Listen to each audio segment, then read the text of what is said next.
Hi y'all, good morning. If you're ready to go fishing, come on, let's go. It's time, man. We're gonna cast some baits out in a really shallow backwater creek that is a few feet higher today because we've had a lot of rain and we've had some flood conditions, so this creek is much higher water than normal.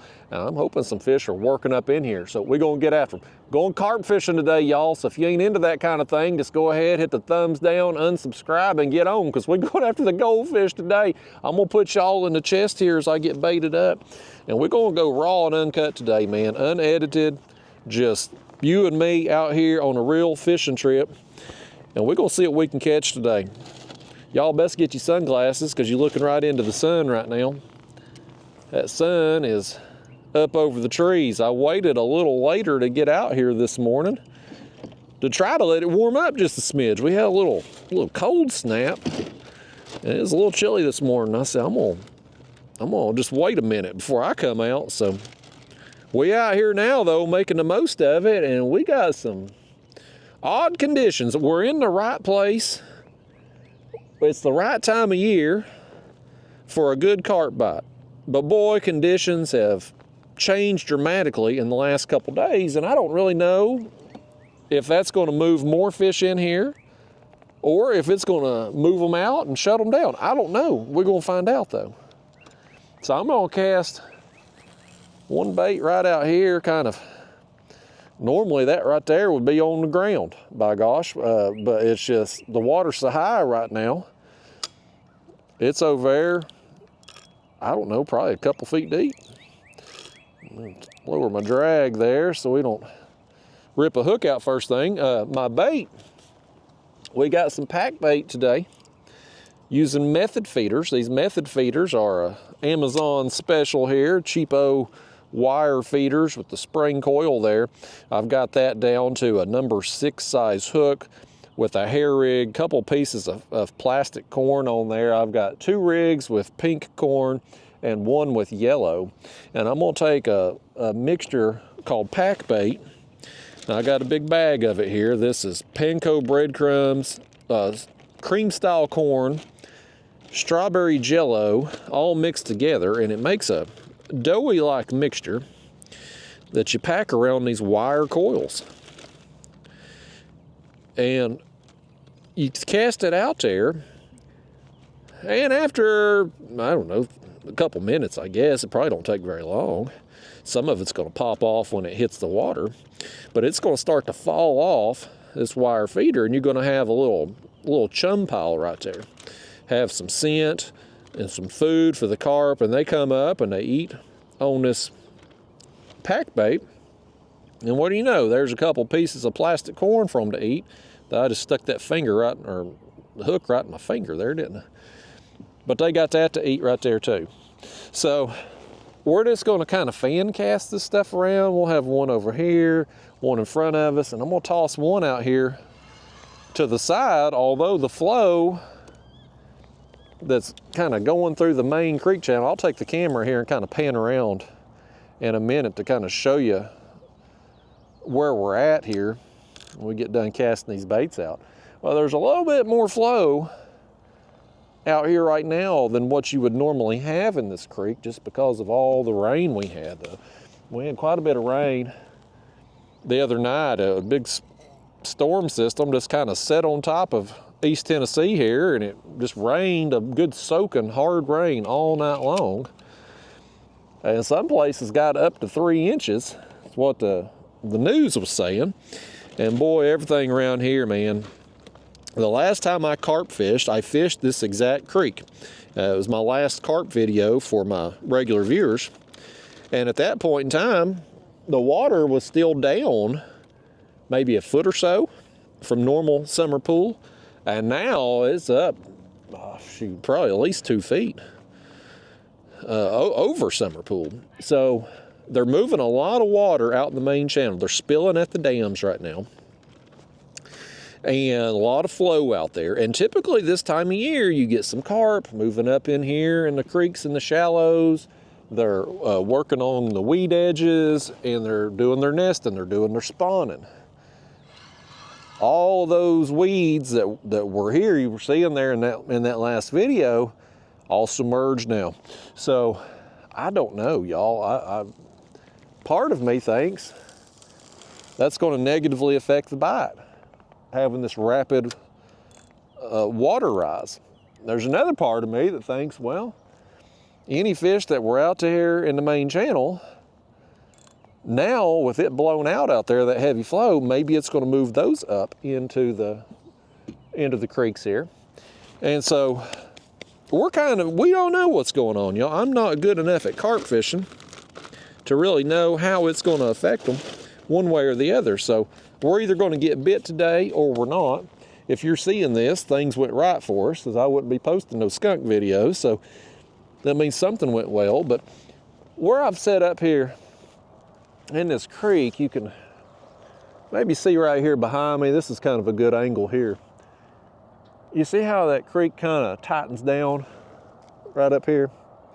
And you get to this area and it widens out. So over here where I'm at, the current's a little slack. On the other side over there, the current's slack. But right down this chute right here, you get just a little bit more flow. And the flow in here, very light, especially compared out the main channel where it's ripping out there. But once you get down here around this next bend on the left, again, the creek just tightens down real narrow.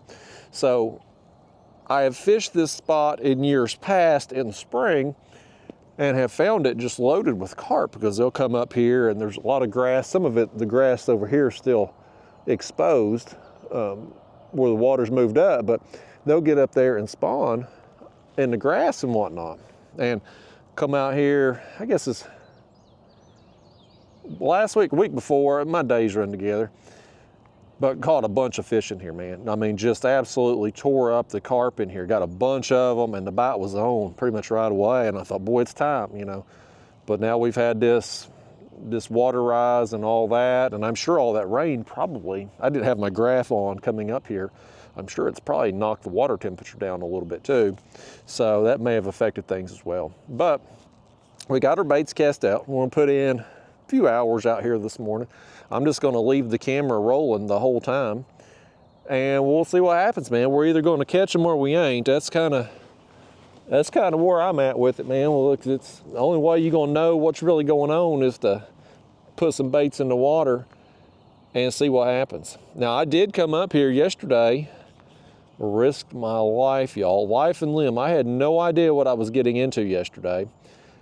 I come up here to throw out some feed because I knew the water was up, and I didn't know, like, more fish be moving in? Would they move like way up in the creek? I don't know how carp move in these kind of conditions. You know, I'm not educated enough on them to really know. I love catching them, but I'm not very smart on them. So I thought, you know, I had some time yesterday afternoon. I'm gonna come up here and throw out some feed, and maybe anything that's downstream of here working in, maybe they'll kind of hang out here in this area, and we'll come out here and catch them this morning.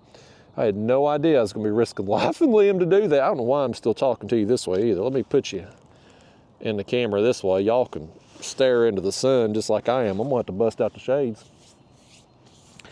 But I come out yesterday, and this creek, from where I launch at, it's a pretty good run to get up here.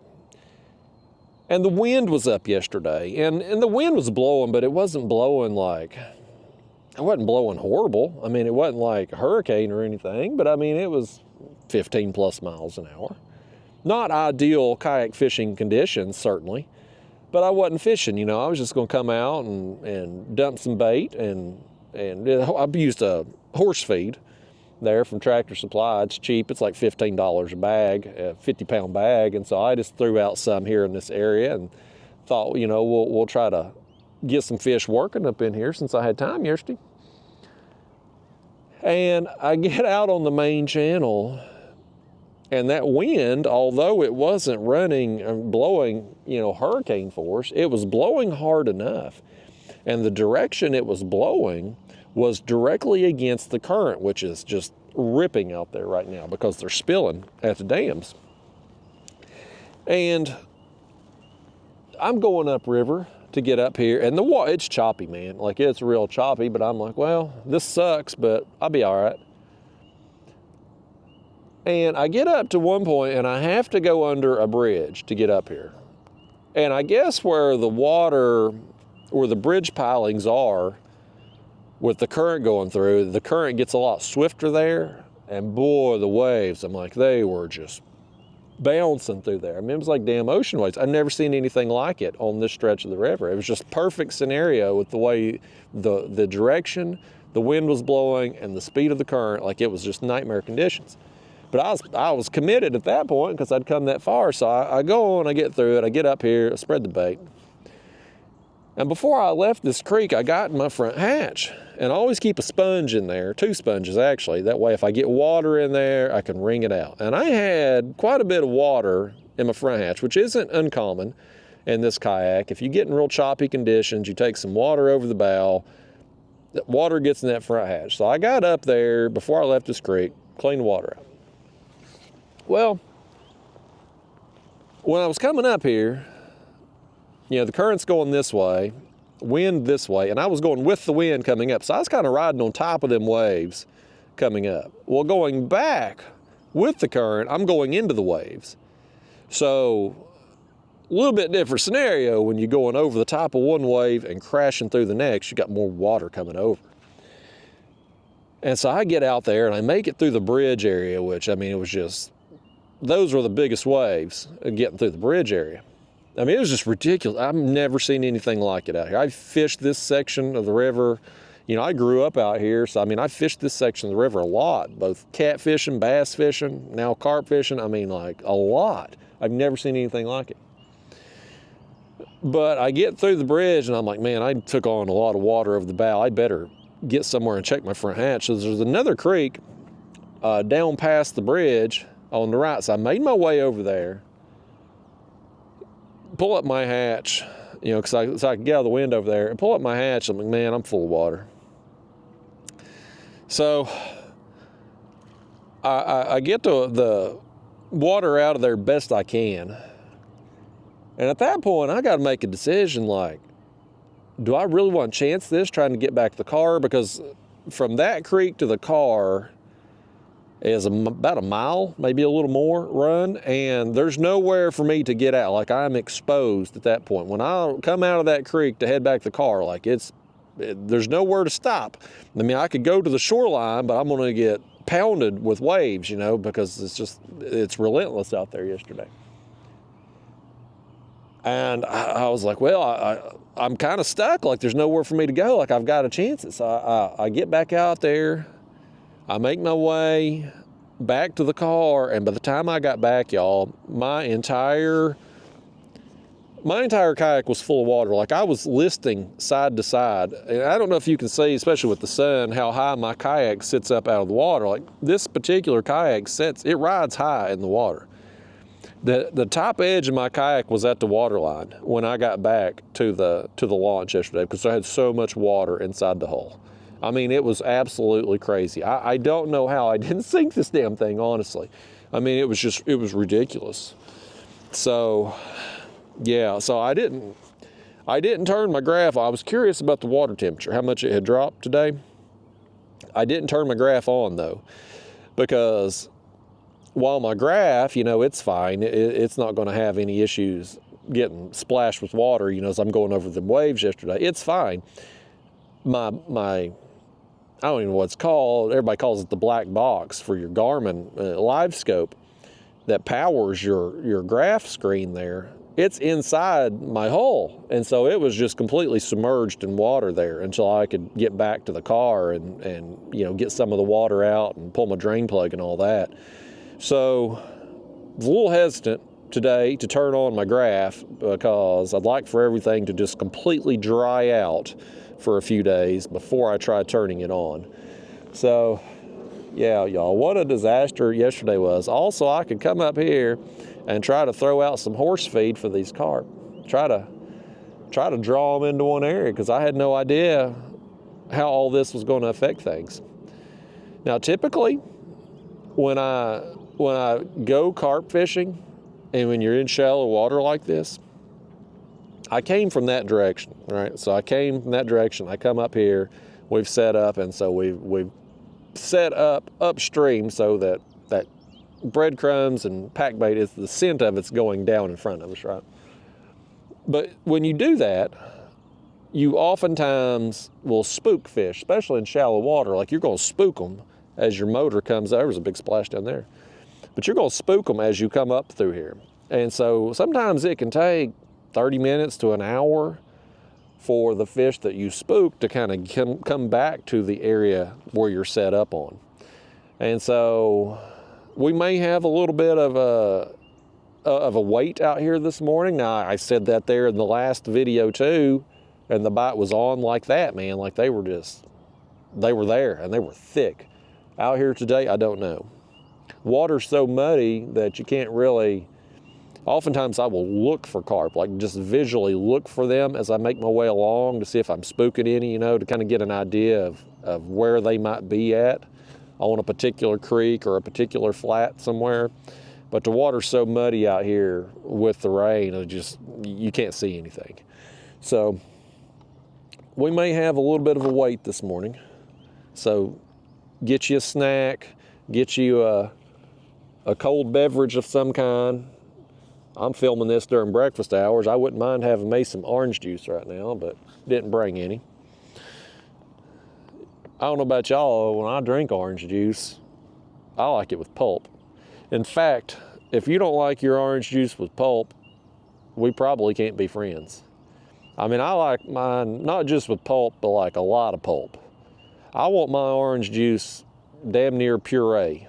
That's what I want when I'm drinking orange juice. That's the only way to drink it, in my opinion. Not that from concentrate crap. If you don't have pulp in your orange juice, you're pretty much just drinking orange flavored sugar water. Like I want to be, when I'm done with a glass of orange juice, I want to have felt like I've eaten an orange. So get you some orange juice, get you a couple slices of bacon, and let's sit here and wait on some carp today. I got my power poles on the kayak. There's really nowhere on the last trip out here with the water it was down at the time. I was able to get up on a little bit of dry land, or dry enough land, I guess, where I could get out of the kayak, walk around, and be able to cast baits, land fish, do what we need to do. Out here today, there's nowhere to get out. So I've put my power poles on here, which is these overpriced anchor system. Got one on each side of the kayak, and it drives these spikes down into the mud to help hold us in place. And so we'll use these today. There was a big splash right here behind us. I don't think that was a shad. That was something else. So maybe there's some carp in here, y'all. I hope there is. I want to catch some today. I'm filming this on a Saturday, and so undoubtedly there'll be a bass tournament going on at every launch site up and down through the river here, and we'll be back here all by our lonesome, I hope. Normally, the way this creek runs, it's so shallow in some parts out here that a bass boat ain't going to get up in there. I can navigate it in my kayak, but they can't. So if I come up here, and that's one of the reasons why I like this creek so much, is I know when I do fish here, it's my own private creek. Like nobody's going to get to me back here. But today, with the water being up, if a bass boat wanted to make a run, he could probably get back up in here. Now, I don't know that they would want to, but if they did, today would be the day to do it. Like they're going to have an opportunity to get through them areas that would normally be impassable for them. They've got enough water to do it today. So I'm hoping we don't see any of them. I like doing my carp fishing on a Saturday or a Sunday specifically for the fact I don't want to have to see anybody. Did this rod right here get hit?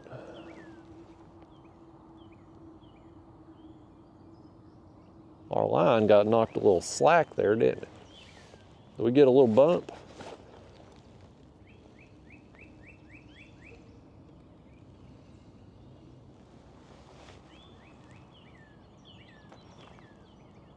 Has he got it?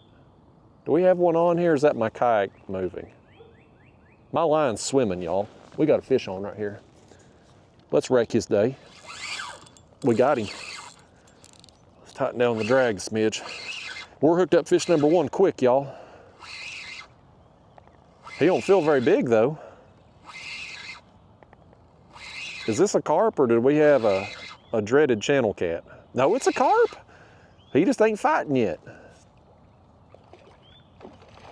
Oh, did you see that? He's jumping, man. He's jumping with joy. Now he's gonna fight now. Okay, now he wants to take off. I thought we had a damn channel cat on. I thought the first one was gonna be old channel cat. We wasn't even gonna be able to count it. He took a minute. That was a delayed reaction right there.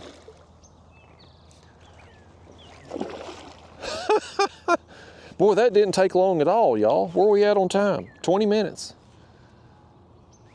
That makes me excited, man. Normally, again, it takes a while when you first get into an area. Even if you've baited the area like I've done yesterday, it still takes a while because you spook them with the motor and the noise in the shallow water. Let's get him in the net here. I don't like netting catfish, but you pretty much got to net a carp because there's nothing to grab onto. Unfortunately for you, carp, you're not big enough to justify me putting up the front camera mount. So you ain't gonna get a picture first thing. He's mad about that. He's feeling like he got gypped, folks.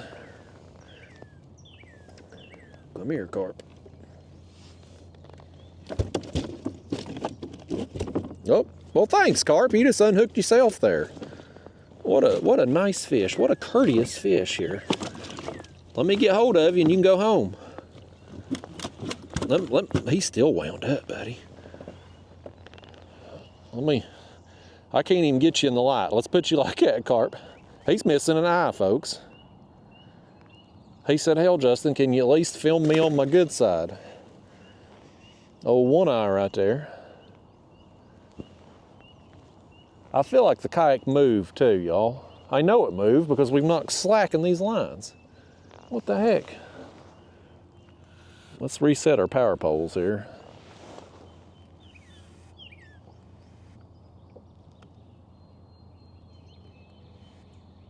Okay, them dang power poles. I'm not a huge fan of them. I'd rather be setting up on dry ground right now, but in this situation, for carp fishing, they're about the best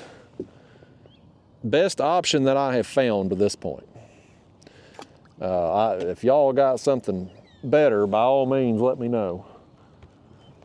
But I mean, you can see here in this creek, it's all just overgrown trees everywhere. Like there's nowhere to get out and be able to cast out lines. And if you just use like a normal anchor, the kayak's going to sway with the wind and fish pulling and stuff. And like, you know, I want to be setting still, you know, that way these other lines don't get messed with.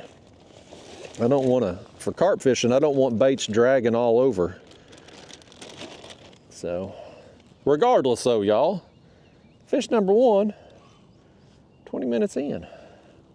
Not very big, but skunk is out. I'm gonna put on another glob of pack bait. Right now, since it's our, you know, we're just kind of getting set up here, I'm putting on more than what I will here if we get them really feeding. And, you know, last time I was out here, the bite was on just instantly. And I was basically just using just a small amount of bait pretty quickly into the trip because we had them eating so good. I hope it gets like that today. I think there's at least some fish in here. If that one was in here, he probably ain't alone. You know what I mean? Like he's probably got friends. Now, I don't know if the spawn has happened yet or not. I would assume it probably has and I just missed it. But with water conditions and such as they are, who knows for sure.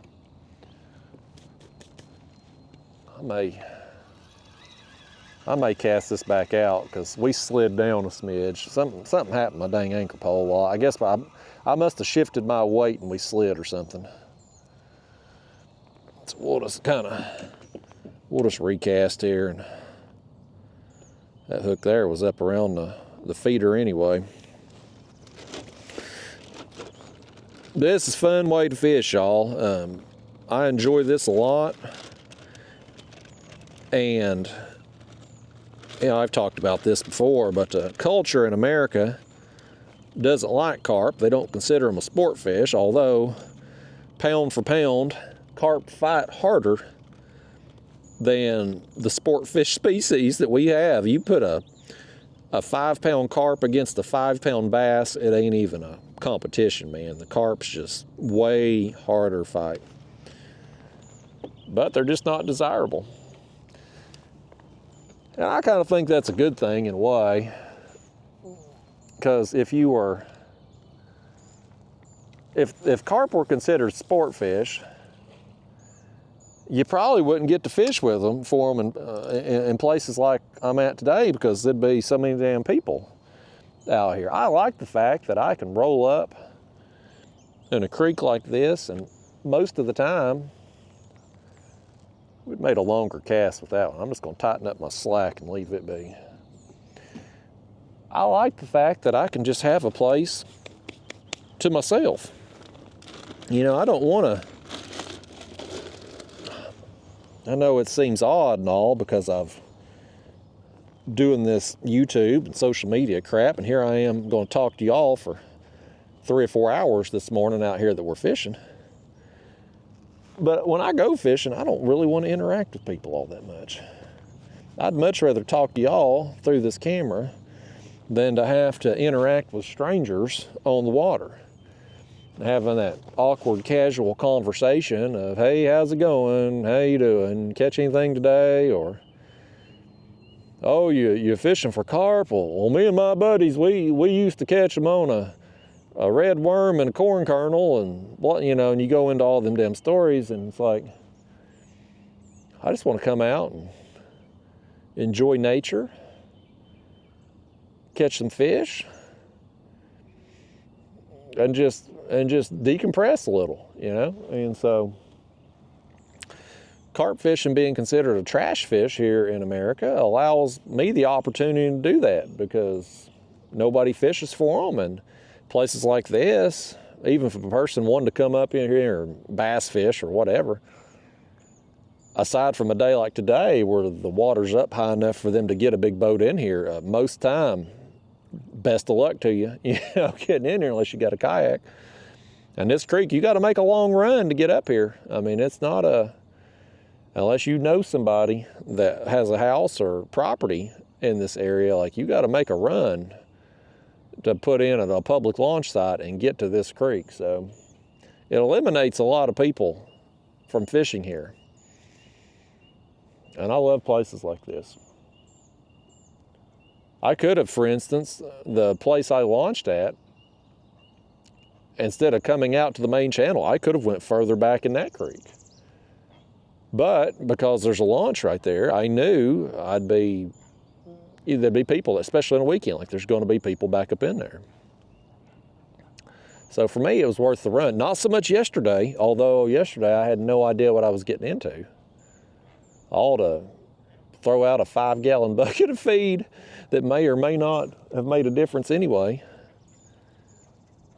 Last time there's so many dang fish, you didn't need to bait anything, but I didn't know. And I thought, with me not having experience fishing these kind of conditions for carp this time of year and stuff, like I would rather just, I had time yesterday, I thought, let's just try to skew the odds in our favor.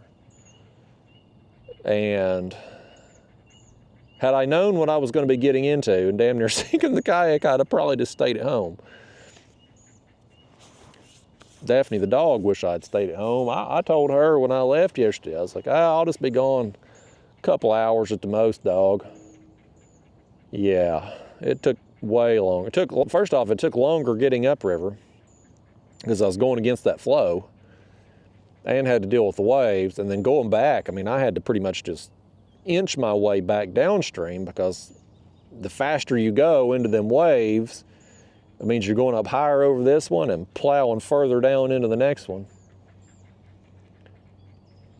It's just this kayak ain't suited for that kind of conditions.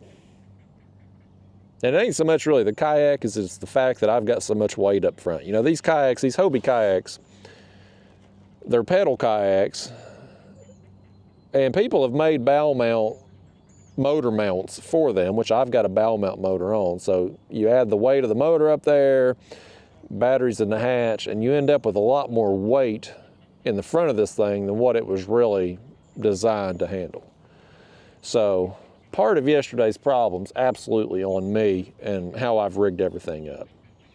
But if Hobie would listen to what people want and make a kayak that could better accommodate the weight of a motor up there, then maybe situations like that wouldn't happen either.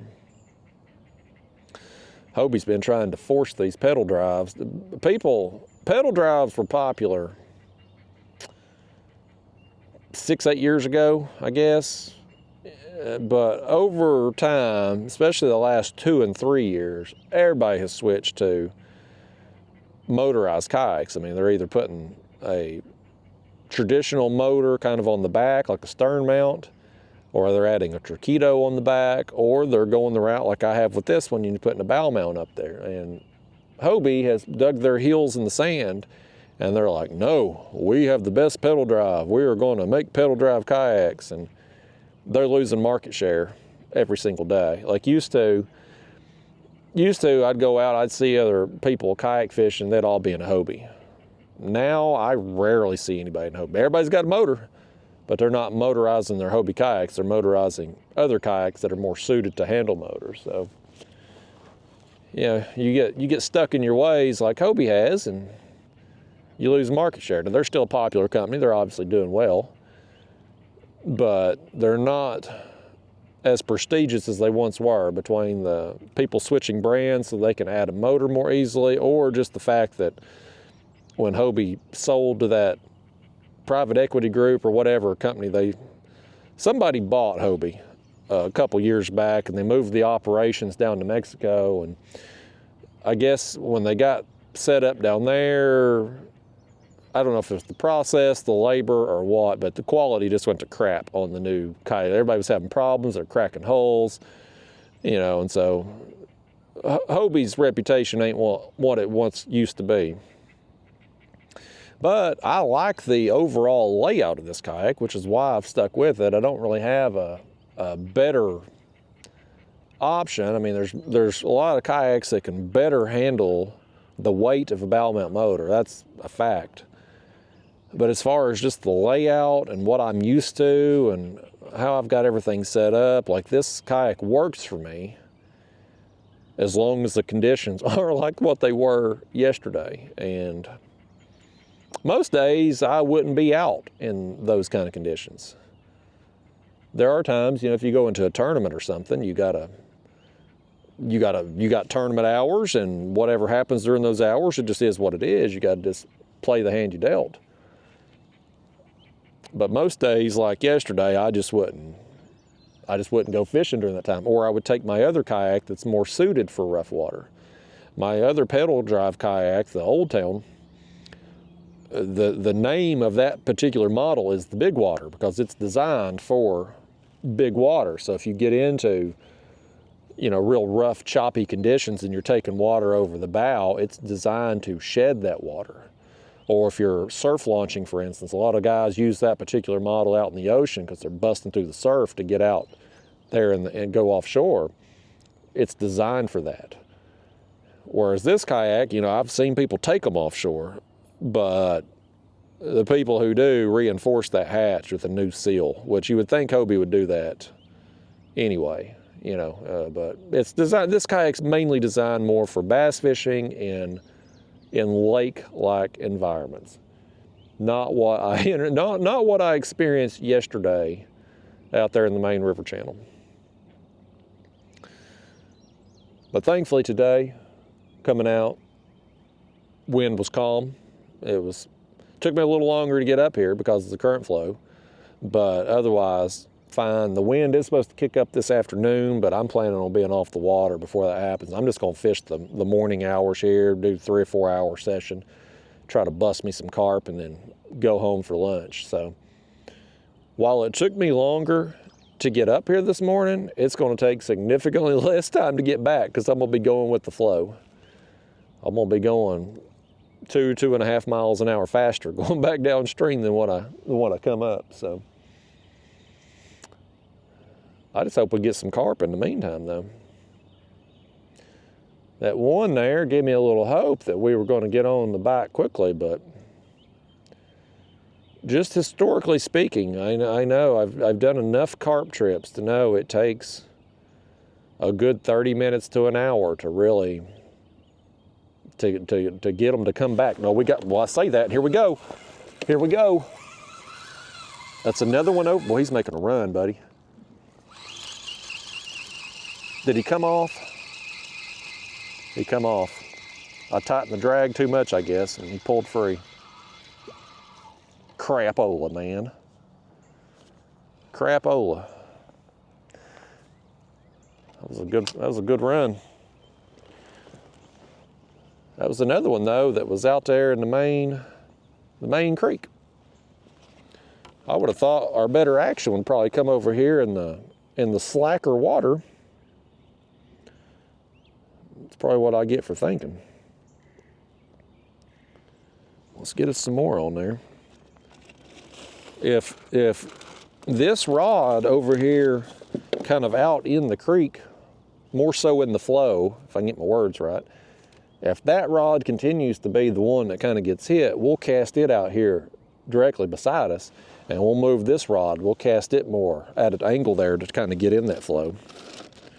I'm gonna leave things be for now, but if that's 2 fish now to hit this rod, the other ones ain't been messed with yet. I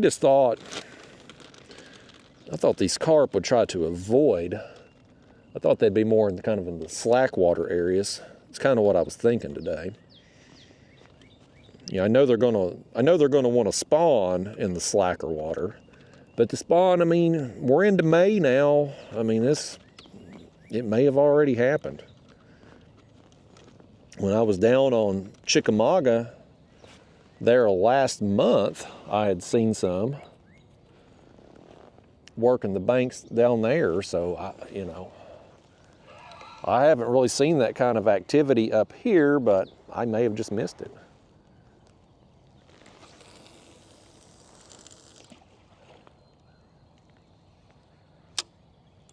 That's another thing about the carp spawn. I really don't know how long it lasts.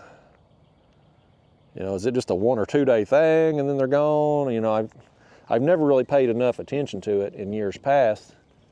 I've been fortunate to be able to catch a bunch of fish during the spawn, just right place, right time. But I don't really know how long it lasts.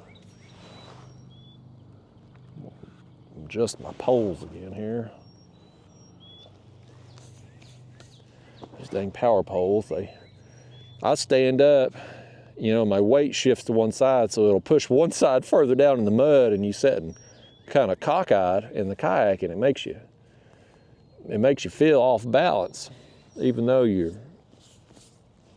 setting still, you're setting crooked. Again, I really don't like these power poles. I wish there was a better way I had.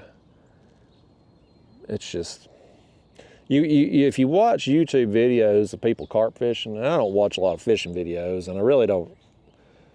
The carp, I like Catfish and Carp's old stuff. He don't post, he's got the Outdoor Boys channel now, but his older videos where he was carp fishing, those are really good. The guys over in England and Europe, the professional carp fishermen, the ones who always lecture me on everything I'm doing wrong every time they see one of my videos. Those guys over there, I've watched some of their stuff and their methods and the way they set up, and I'm like, they fish in these bodies of water that look like ponds, what we would call ponds here in America. I mean, small bodies of water. And they've got their own little manicured area on the bank there. It's all mowed down. They've got a tent space. They go out there and they'll bait an area for 3 to 5 days, and they'll camp the whole time and fish, lines in the water the whole time. And I'm like, that just ain't how I want to roll with it, man. Like, I don't want to, I'm not a camper. You know, I'm not into camping at all. So for me, and I don't really like long fishing trips either. Like, I want to just go out and do like I'm gonna do today. I'll fish morning hours, fish till about lunch, and go home and eat and, you know, do other stuff, do other projects and stuff. I'm not gonna fish like they do over there in Europe and England. So it's hard for me to watch their videos because it's totally, what they're doing is not applicable to what I'm going to do. Even though it works, you know, what they do works, it works great for them. It's not going to be, I'm not going to do that regardless. So there's really no point in me learning that stuff. I've got what works for me well, for the most part. You know, I started this year, 2024 carp fishing started out rough for me. I had some skunk trips, and I had a trip where I only caught one fish. And the last couple trips, we kind of turned the corner, I feel like. You know, I've been on some better quality fish and more of them. But what I do here with these cheap method feeders and the pack bait, I mean, I use the same pack bait all the time. Why? Because, well, it works. The plastic corn I use, there's all kinds of different baits you can put on your rigs.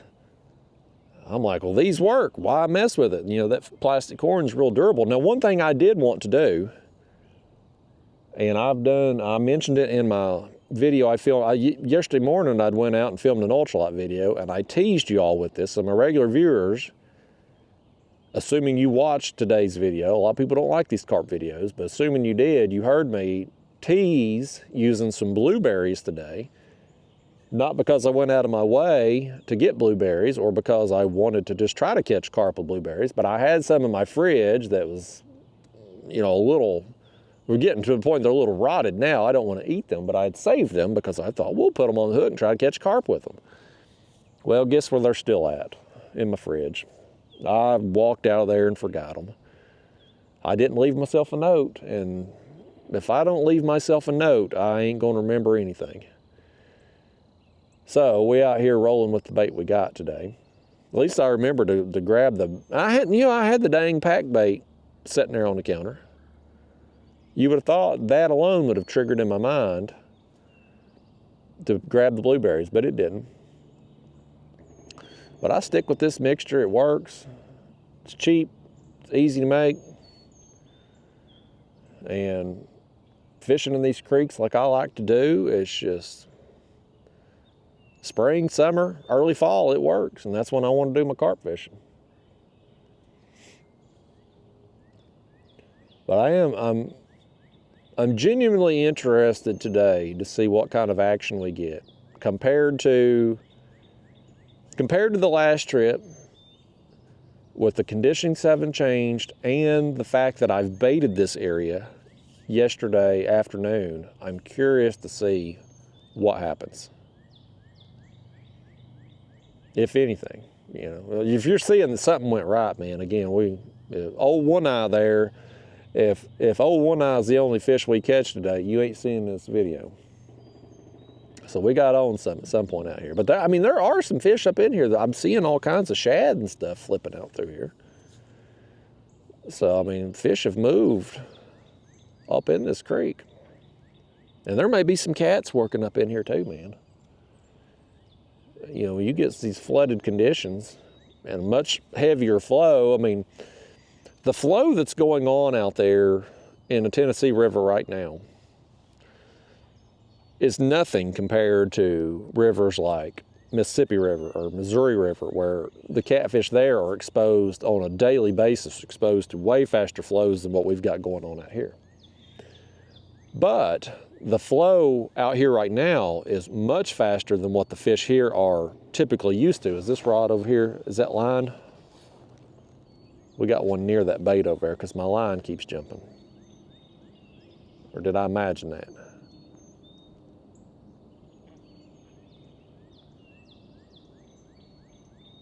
If we get another fish on this rod, we're going to move this middle rod over a little bit and throw this one farther to the right. If that happens before these other two get hit. And you know, here's the other thing too. I may have casted, and I probably did. These rods right here are probably in the dang weeds right now, because all that grass that was here before the water came up, it's probably sitting in grass. It may be harder for the fish to find the baits in there.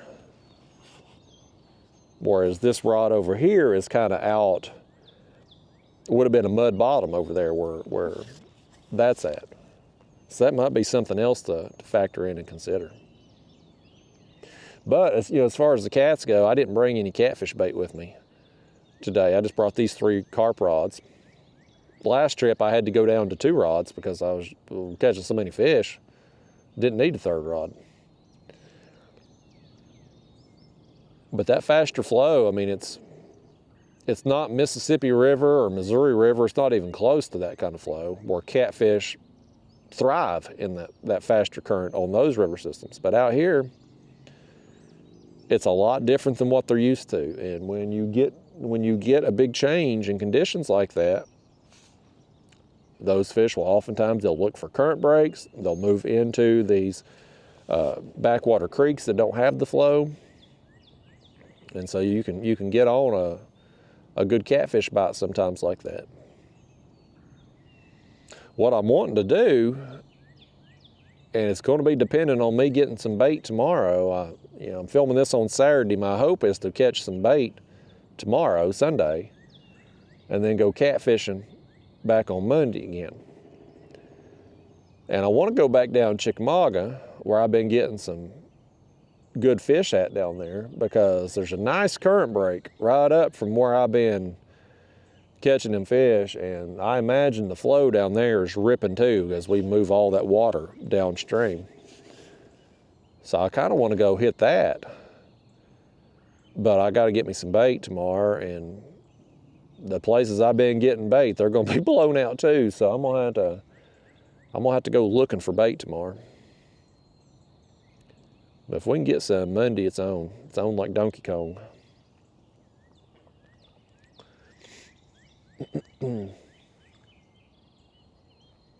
Almost that time, about to that time now where cats are going to go on the nest. They're going to spawn. So the bite's going to start getting tougher. We'll still catch a bunch of catfish this summer, but the bigger fish are going to start getting to be a little bit harder of a bite. You're going to have to find a female fish that's went and laid her eggs and come back out. That's what we're going to be looking for as far as big fish goes. The big males will be on the nest for a while. I don't know that they've gone on the nest here yet, but the water temperatures, the other day I was down on Chickamauga, the water temperatures were right for them to go on the nest. Now I had still caught a bunch of fish and got some good quality fish down there that last trip, so I don't think they'd quite gone on it yet, at least not the bulk of them, but it's coming very soon. So fishing will get harder in the spawn, but I always persevere. Every summer I always catch big fish. Don't get many, but I always end up busting some. And you can still go out and have fun just getting numbers of fish. Like you can go out and the juvenile fish that aren't spawning, you can go out and have a dang good time with them, because I mean their metabolism's high, with the water's warm, like they're eating. So I'll do more drifting. If I'm able to go back down Chickamauga on Monday, I'm gonna anchor fish in that current. But typically in the summer months during the spawn, I'm gonna do more drifting, more trolling, try to cover water in those situations versus anchor fishing like I prefer to do in the spring and fall, winter months. But we got shad all over out here around us, man. I mean, they're literally all over out through here. I wonder if they're coming up and eating some of that bread. Like when we've cast our baits out and the pack bait hits the water, some of that pack bait's going to fall off and some of them breadcrumbs are going to float. And I wonder if them shad are coming up and eating some of that. Because I almost feel like we've drawn them into us here.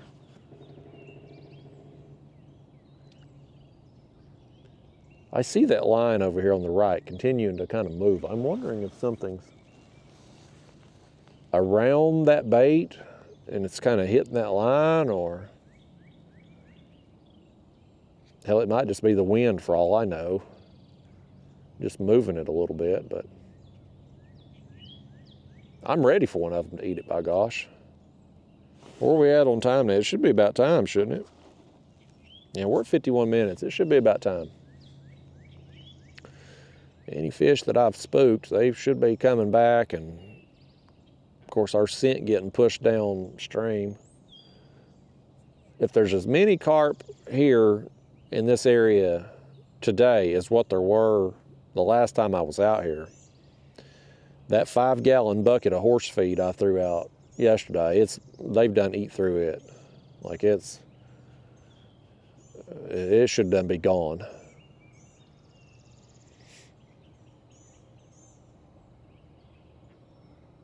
When I went down there, it's been two years ago now, year and a half, 2 years ago. It was November of 2022. It's a year and a half ago. I went down there to Texas on that guided buffalo trip. And the guide down there, he's a big carp fisherman too. He catches a bunch of big carp. He was taking about a 5-gallon bucket of feed out there every few hours and throwing out. He just kept baiting that one spot we were casting our lines around. Now me, again, I'm not camping.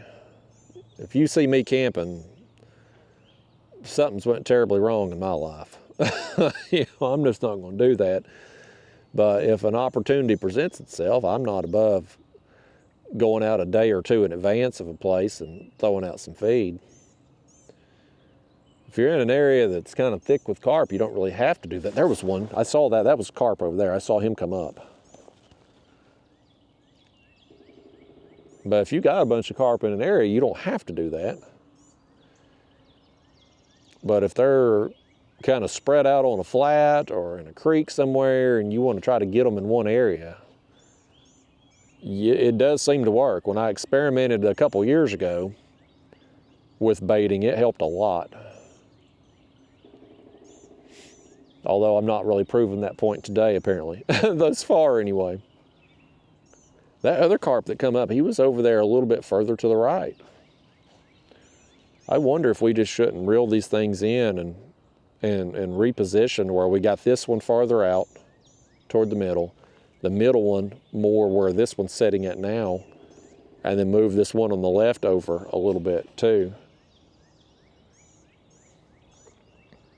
I mean, I'm sure they're going to get in that grass and root around, but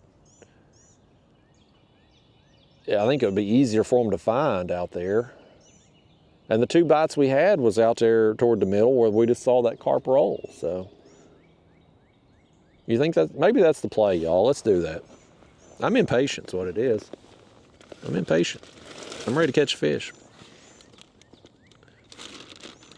We got plenty of bait.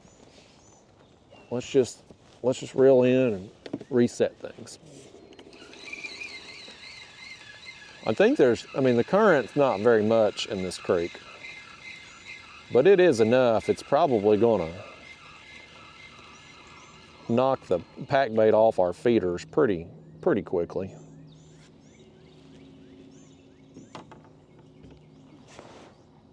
Oh, that was a bird over there. I thought somebody was hollering over there beside me. I'm like, who the hell would be over there? It's just open field over there.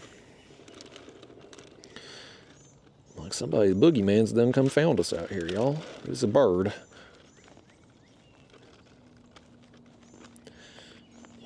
that on there. Just try to pack it around there real good so you can cast it. My rods, I've talked about this setup a lot. My regular viewers tired of hearing about it, but if you're new to my channel, the gear I use are Catfish Sumo original chopstick rods here. They're a catfish rod, but they're lighter action. They've got a soft tip, and it's great for lobbing pack bait. A stiffer tip, you'll throw that pack bait off the feeder oftentimes when you cast, and this just allows you to lob it a little more and prevent that from happening. So I like these rods, and they got enough backbone too. When you get a good fish, I don't have any concerns about getting control of it and stuff. Like, I know I can handle whatever size fish I catch. My reels, Daiwa BG4000 reels, a little bit bigger reels than what I probably need, but I like the extra line capacity. I appreciate that if I'm making a long cast, or if I got a fish that's running hard, or what oftentimes happens, you're fighting one fish and the next rod goes down and they're making a run. You appreciate that greater line capacity in that situation. They're not going to spool you while you're fighting the other fish. And then my line here is just 30-pound braid. Yeah, let's cast that over there. And then we'll move the one on the left over to just maybe right in here.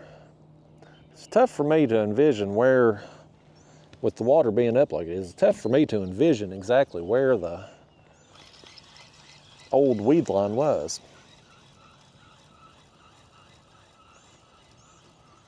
And there may be some carp like up along the tree line there too, potentially. It's tough to, maybe we should throw one over there, right on the edge of the trees. Maybe that's what we'll do. We'll move them two over there where we did, and we'll maybe throw one a little closer. Maybe hit that shaded area right there by that tree. Of course, if a carp makes a run and he goes back up in there, we're in trouble.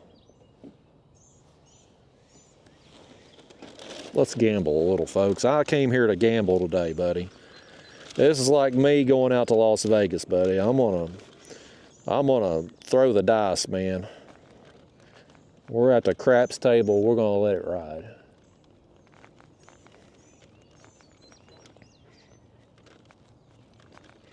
We just need to spin the wheel and on the Wheel of Fortune slot machine and hear Vanna White say, "Wheel of Fortune."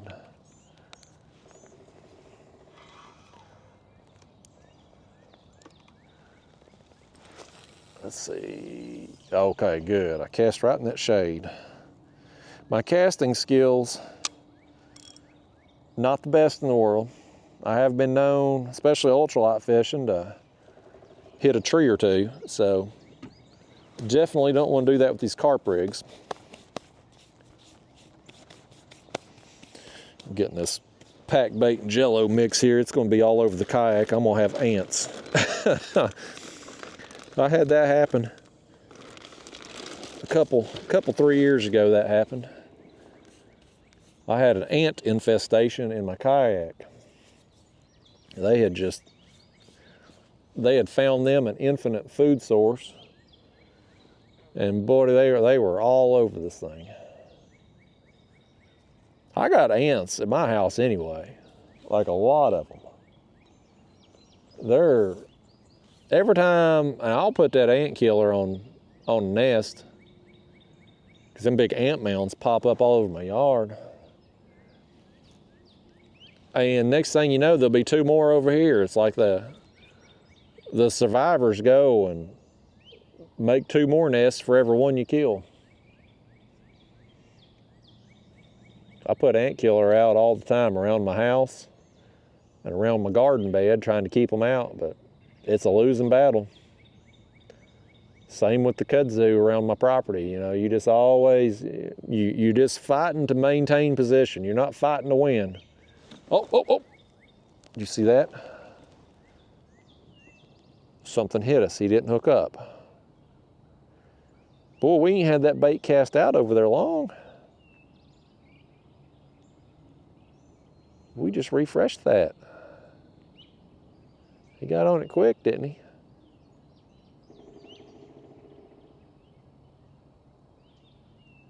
We'll leave it be for a second here and see if he comes back for it. He pulled it hard enough. He should have felt the hook. He probably felt the stick. He was on it quick though. Maybe that's the play, y'all. We learning this together, man. This is raw and uncut, unedited footage like y'all my fishing buddies out here today. We telling stories and try to figure stuff out. So this may be the play to throw them out there toward the middle a little bit.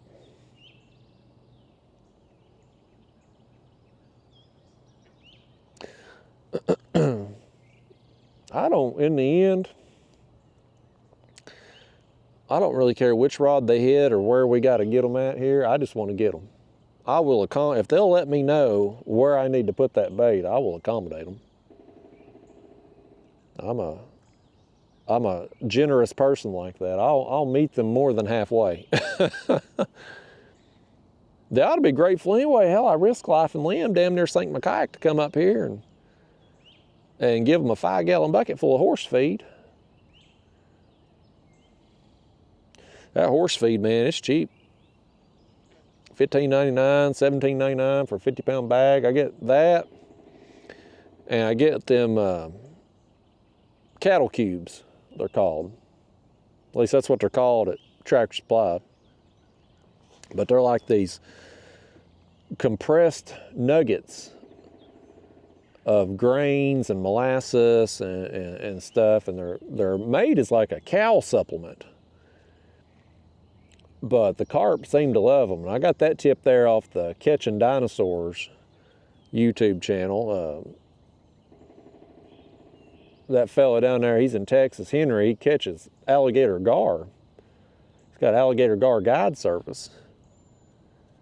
And he does a lot of carp fishing, a lot of buffalo fishing too. And one of the things he does is he'll bait an area with those cattle cubes and go back and just waylay the fish afterwards. And so I found out about them cattle cubes from him.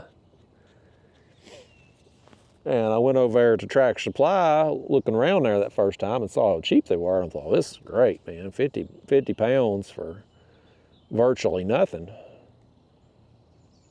You can fill up a whole 5-gallon bucket and throw it out. And you're only out a few bucks. You got your grocery store baits with the breadcrumbs and Jell-O and corn. You're out a few bucks.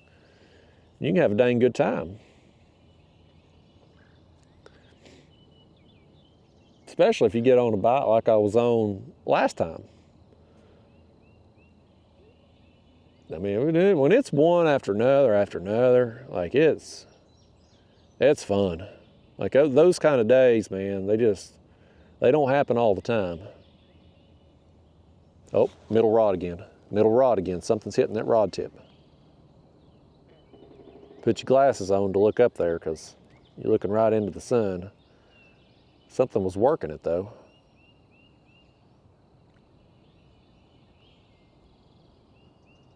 You go now. There's activity over there at where we cast it, buddy. One of them's gonna get it in a minute.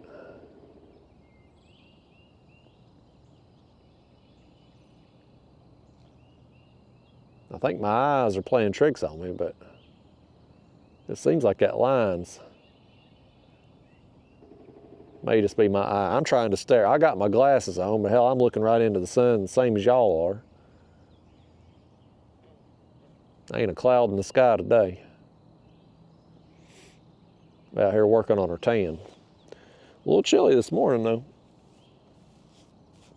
If that front comes through, kind of drop a temperature a bit. You know what the bad thing about getting the rain when we got it is I've got a tournament on nickajack coming up, catfish tournament. And I got a feeling that current down there is going to be ripping during our tournament. Like we got enough, they're moving enough water through right now. Like I don't think they're going to be done moving water, especially at that point downstream. So I think that's going to affect tournament strategy a little bit. I may end up fishing where so our tournament last year on nickajack, I think was either March or April. And the current was blown out then too. Like we'd had a bunch of rain, they were spilling and everything. And so I went up and fished that first creek below the dam up there. And it was kind of a chore to get in and out of because I had to drag my kayak down through the woods. I had to put in a little park. It wasn't a boat ramp, it's a park. And that park has a kayak launch, quote unquote. But it was underwater at the time because it was flooded. Like the kayak launch was completely submerged. And they had the sidewalk shut down to even get to it because it was submerged. So I ended up just dragging down through the woods. But once I was in that creek, I was pretty much stuck in that creek. And so I caught fish. I think I got third place in the tournament, but it wasn't, it didn't turn out to be the best strategy in hindsight. But I may, if the current's blown out again during our tournament, I may go in there again. I just might, folks. You might see me there again. It's definitely, I can't remember if that tournament was in March or April last year, but having that tournament at the end of May would definitely make it more appealing as far as maybe some fish being up in there with the water being blown out and all. It's going to be hard though down there, man, to fish. If the current's ripping, the places I would want to fish, it's going to be just tough because it's so deep through there. Like, you know, my regular viewers, you've seen me fish a lot of them deep holes on nickajack that are 100 to 110 feet deep. And when you're fishing that deep, you pretty much got a spot lock because, I mean, the amount of rope it would take to anchor you in that deep of water, especially with the current flow like it is, I mean, you would need a ton of rope, and you got to be able to get out of the way of barges, and it's a tight channel down through there. Like when the barge is around the corner, you need to be getting up out of the way. And that's tough to do if you got 300-footer anchor rope out.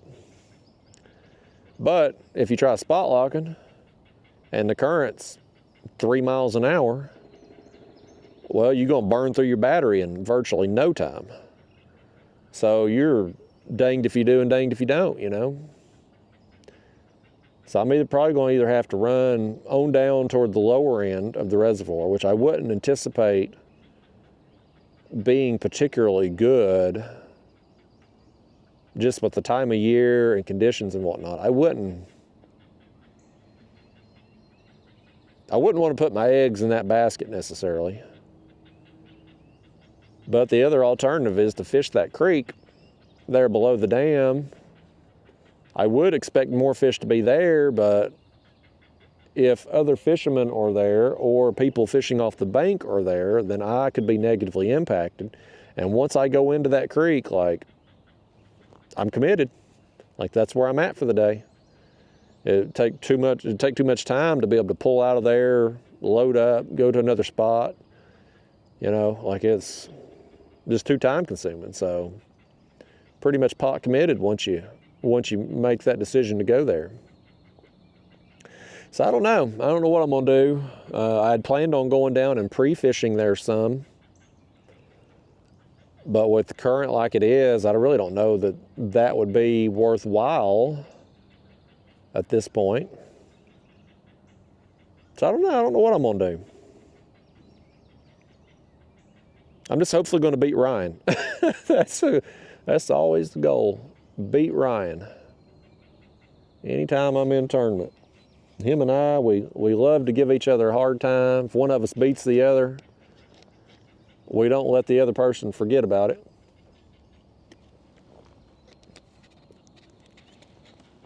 And right now, I am up on him in the Angler of the Year point race, so I want to keep that going.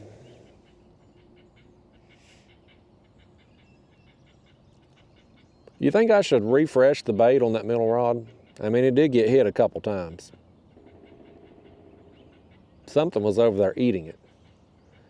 Between the fish that was over there that hit that rod twice and the current, I wonder if we shouldn't just refresh it. That's me being impatient again, y'all. Tell me to leave it alone. Just gotta leave it be.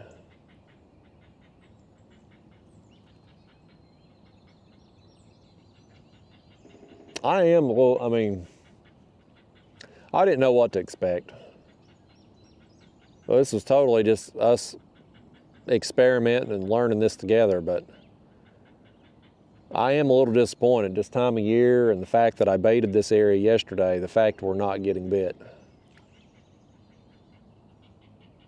I mean, I know it does take a while to get a bite usually, but I mean, we're over an hour into this now on one fish, so I'm a little disappointed right now. These fish have hurt my feelings. They need to be a little quicker on the bite, by gosh. We got reeling in to do here. I'm rested up and ready to go today.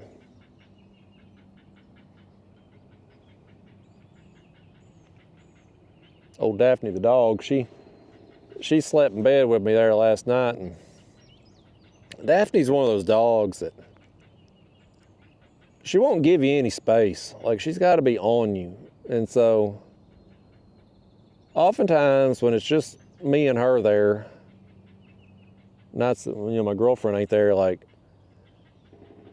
I start out laying in bed normal and Daphne will be on my legs, and I wake up the next morning and like I'm crooked in bed, because I guess every time I move, she moves, and then I move and she moves, because, you know, she gets hot. She's like a little inferno. She's like a little heating pad. I mean, she'll roast you in there at night, just burn you up. I say she's that hot because she's the devil. She's my devil demon child dog, although she's been a lot better lately. But last night, we had some cooler temperatures, you know. It was a little chilly last night, and my air conditioning's still on, so the house got a little cool, and I didn't necessarily mind her being my little heating pad last night.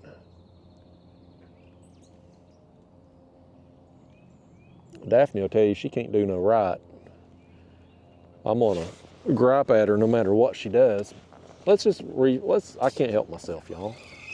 I can't help myself. Let's just spruce this up a smidge.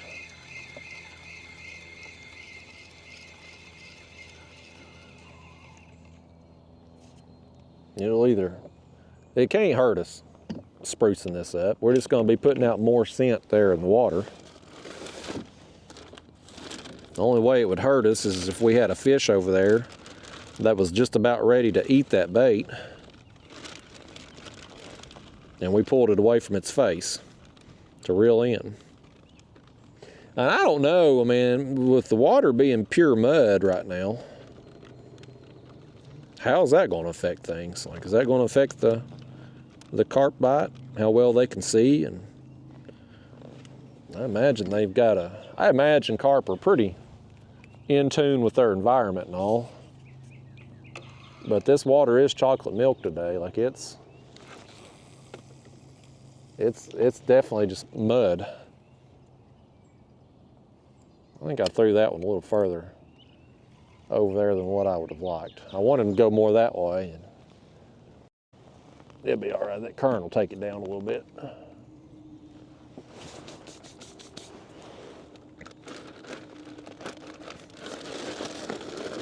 Y'all tell these fish to bite, man. I wanna fish.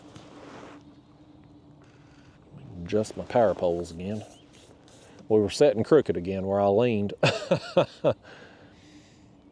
Yeah, I tell you, buddy, you want to get in a precarious situation, try using these power poles out on the main river and let a boat go by and hit you with some boat wake. Holy cow, the first time, I don't use these power poles anywhere I'm going to get hit with boat wake anymore.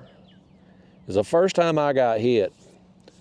One of my power poles give, like it come up out of the mud and the other one held.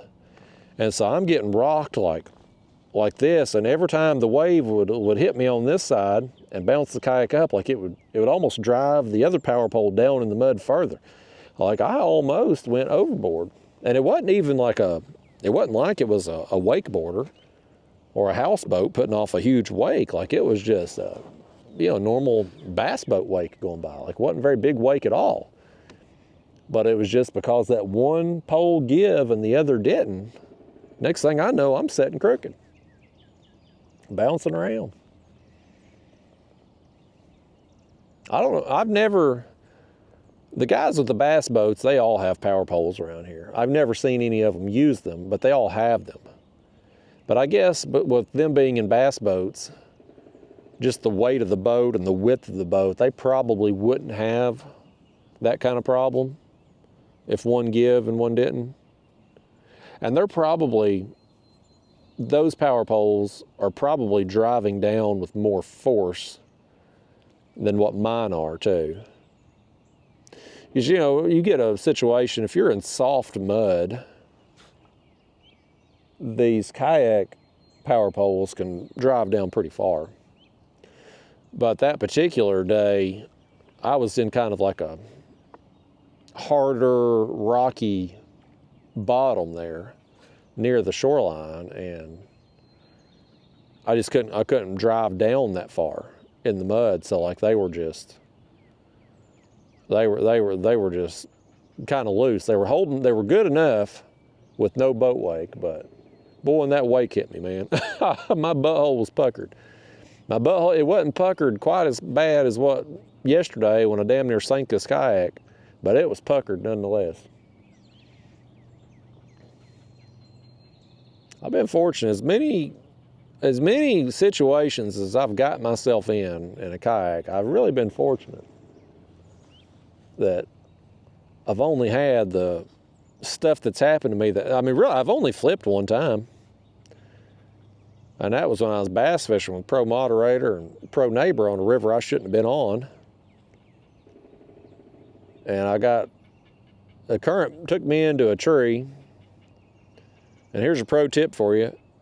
When that happens, don't grab the tree, because your upper body's going to stop and your lower body and the kayak's going to keep moving, and you're going to roll. So there's a pro tip for you. Don't do what I did.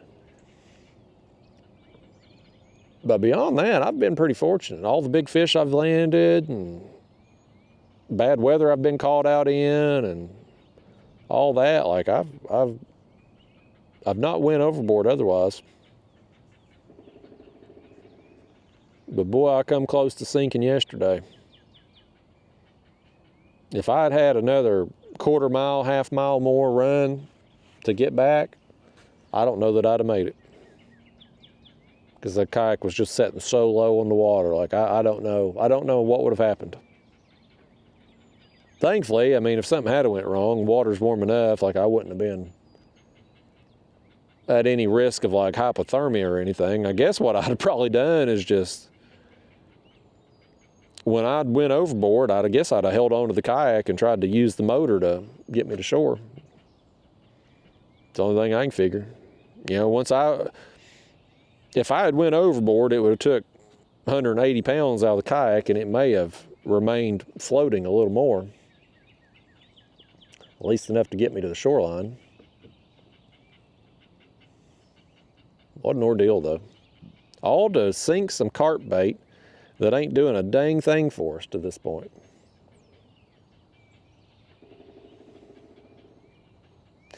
And that horse feed, I threw it out here kind of in this area. I was just taking handfuls, and throwing out, you know. But it may have gotten pushed farther down before it settled. You know, I don't know. I don't know how long that horse feed takes to disintegrate either, because like the cattle cubes are them compressed blocks, right? Like they're really tight blocks. And I've tossed some of them over beside me before to watch them in the water. It takes a few minutes for them to kind of just break apart. I imagine the horse feed probably doesn't take that long, since they're compressed, but they're smaller pieces.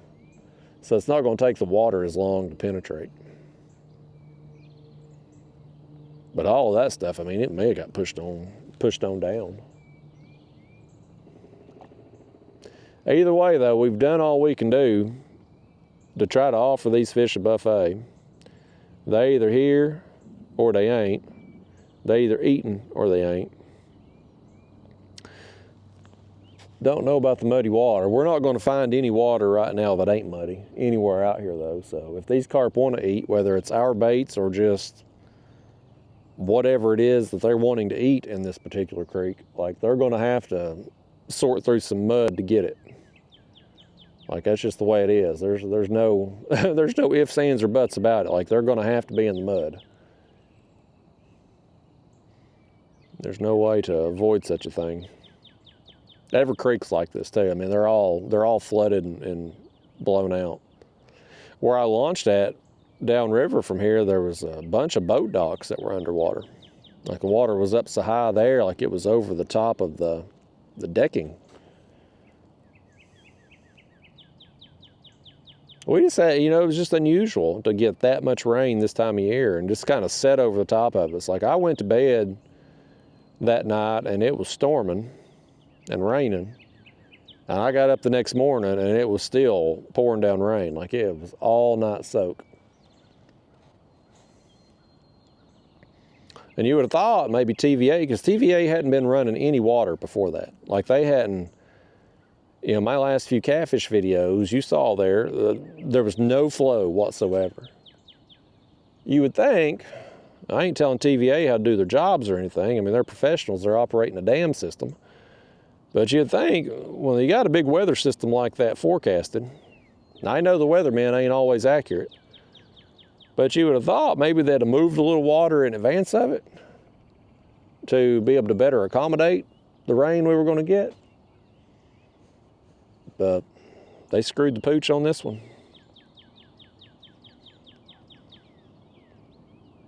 It was amazing to me.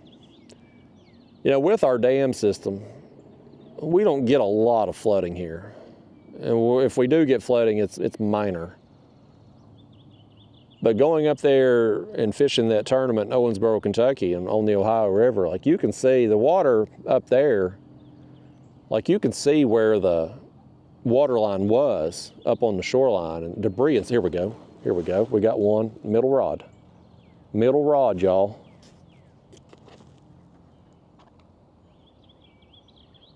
The rod's wiggling, I want to let him eat it. He's tugging on it. You think he's got it? I think he's got it now. I think he's got it. Let's jerk his jaw. We're hooked up again, y'all. Fish number 2. It's taking a while to get him. That's a cat. We got a catfish out there, folks. That's not a bad one either, I don't think. From what I seen there, best I could anyway, with the sun and all, that's a kitty cat. Not an actual kitty cat for those of you that may be listening to this video. It's a catfish, but you know what I mean.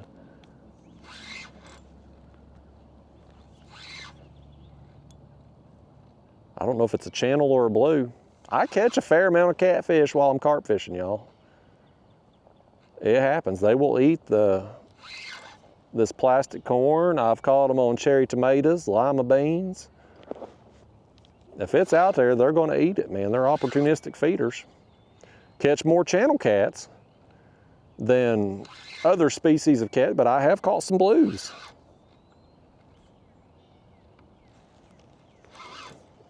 I'll take my time with him here. I told you there might be some cats working up in this creek, y'all. One of you's out there didn't believe me. But this fish here's done proved me a truth teller. I done spoke the gospel this morning and some of you's refuted it. I might even net this fish. I never net catfish. I might net this one. Just because I don't want to try to lip him and potentially bend my hook. See if we can get a look at him up here and get him up.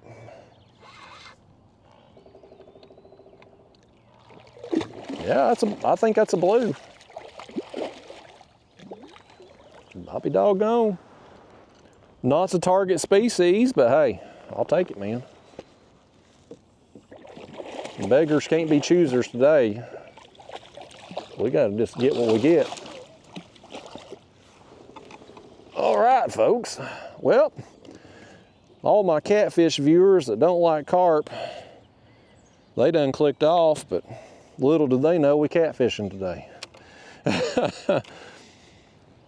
Hell, I might even put my front camera up. Normally this fish, I don't know that I'd give him front camera time, but he ain't it ain't a terrible fish. I've caught a lot smaller catfish, that's for sure.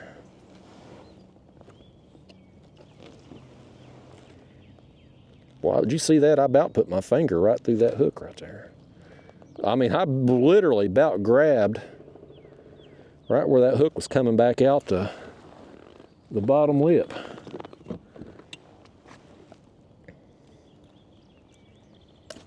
There we go.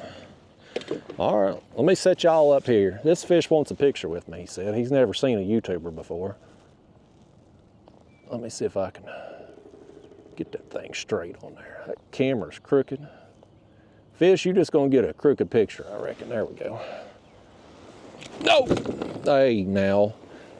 Calm it down. Calm it down, fish. Act like somebody. You indoors now. You roughhousing. Boy, this fish, if he had a grandma, she'd take a hickory switch to him quicker than damn it. Hold yourself up there. I'm trying. You don't deserve front camera time, but you're getting it, doggone it. How's that? A little catfish here. I can't tell. That may actually be a channel cat. It's tough for me to tell looking into the sun and all. Either way, not the target species. I can't tell if that's a blue or a channel. But not what we were after this morning, but hey, it's a bite, I'll take it. We got bait out there for all of them, man. I'm willing to catch whatever except for channel cats and turtles. I'm gonna pretend that one was a blue, even if he was a channel, just so I can say I didn't catch a channel cat, because y'all know I hate them. But out in there, at least if he was a channel, he was a little bigger than what we would normally catch. Our channel cats here are usually small, way smaller than that. Okay.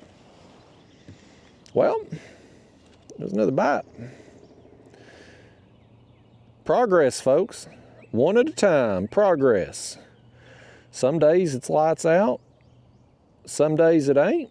Today has not been a action-packed day thus far, but that's fishing, man. And these raw and uncut videos here, man, this is real fishing. This is as real as it gets. Y'all seeing it all. Whatever happens, y'all here for the ride, man.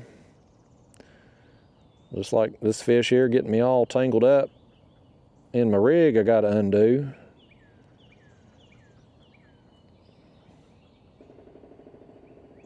Lord almighty, fish. He's doing all that rolling around. I guess he done this while he was rolling. I think we about got it now. We about got it whooped now. There we go. Now we back in the game. I knew when that fish come up, tail slapping the surface over. I was like, well, that ain't the carp we were after. You know, another thing too that we could potentially get in here today is buffalo. I'm all about me some buffalo. I couldn't go out and target one to catch if my life depended on it. But if we could get us, wouldn't that be something? If we got a catfish, a carp, and a buffalo, we'd have the trifecta.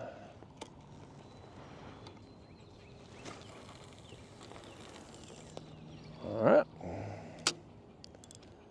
Loosen our drag again. In case we get the target species of carp and he runs, we won't just rip the hook out immediately like we did on that one earlier.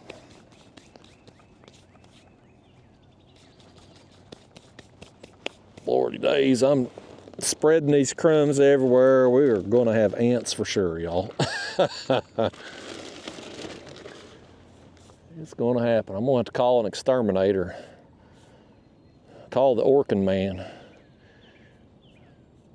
I'm going to be like, can I just meet you out in the parking lot? I got my kayak. And they're like, well, we don't spray a kayak. I'm like, well, you don't have to today, Orkin man.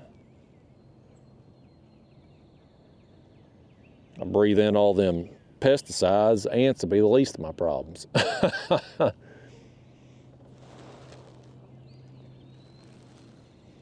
This creek though, man, I mean, this is just beautiful country out here, honestly. I know you're probably looking right into the sun, can't see much of it, but turn you back around this way, just the, you know, the high grass over there and the way the creek winds around these trees. Usually, if I fish up here, I usually see some wildlife, like I'll see deer or turkey coming into the creek. There's some eagles in this area. Like, it's just, it's beautiful, man. What better way to spend a Saturday morning than coming out here? I'll tell you one thing we need to do on Saturday morning. We need to clean that lens, don't we? There we go. But yeah, what better place would you rather spend a Saturday morning than out here in beautiful location like this? The only way it could get better is if we was actually getting some action here and catching some fish. I'm gonna kick back and relax a little bit while we wait on the next one. I'm gonna try to turn the camera here so y'all can see them. See these rods go down when it happens. Definitely been slower than what I had hoped for this morning. But man, that's how it goes, man. That's fishing. I've had worse days. I've had worse days recently. Hell, my first couple carp trips of the year completely skunked. I mean, couldn't buy one. The most frustrating carp trip this year, though, was when I fished on Chickamauga. So I'd catfished that morning and caught some cats, and I thought, I'm gonna go and try to catch carp down here because I had seen them the day before up on the grass like they were spawning.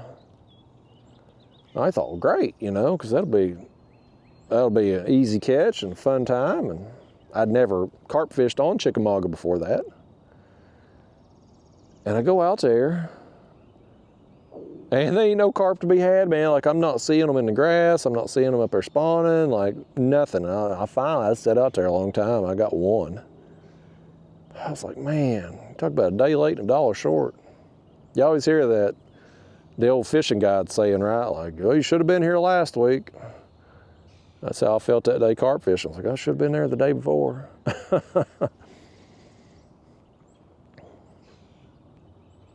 Also, that's a funny thing about fishing, that a lot of it is just timing. Like, you can do everything right, be in the right place, the right bait, right rig. I mean, just everything correct. But if you're there at the wrong time and fish ain't there, or they're inactive, like, it ain't gonna work out. I mean, it just, you can't catch a fish that ain't there.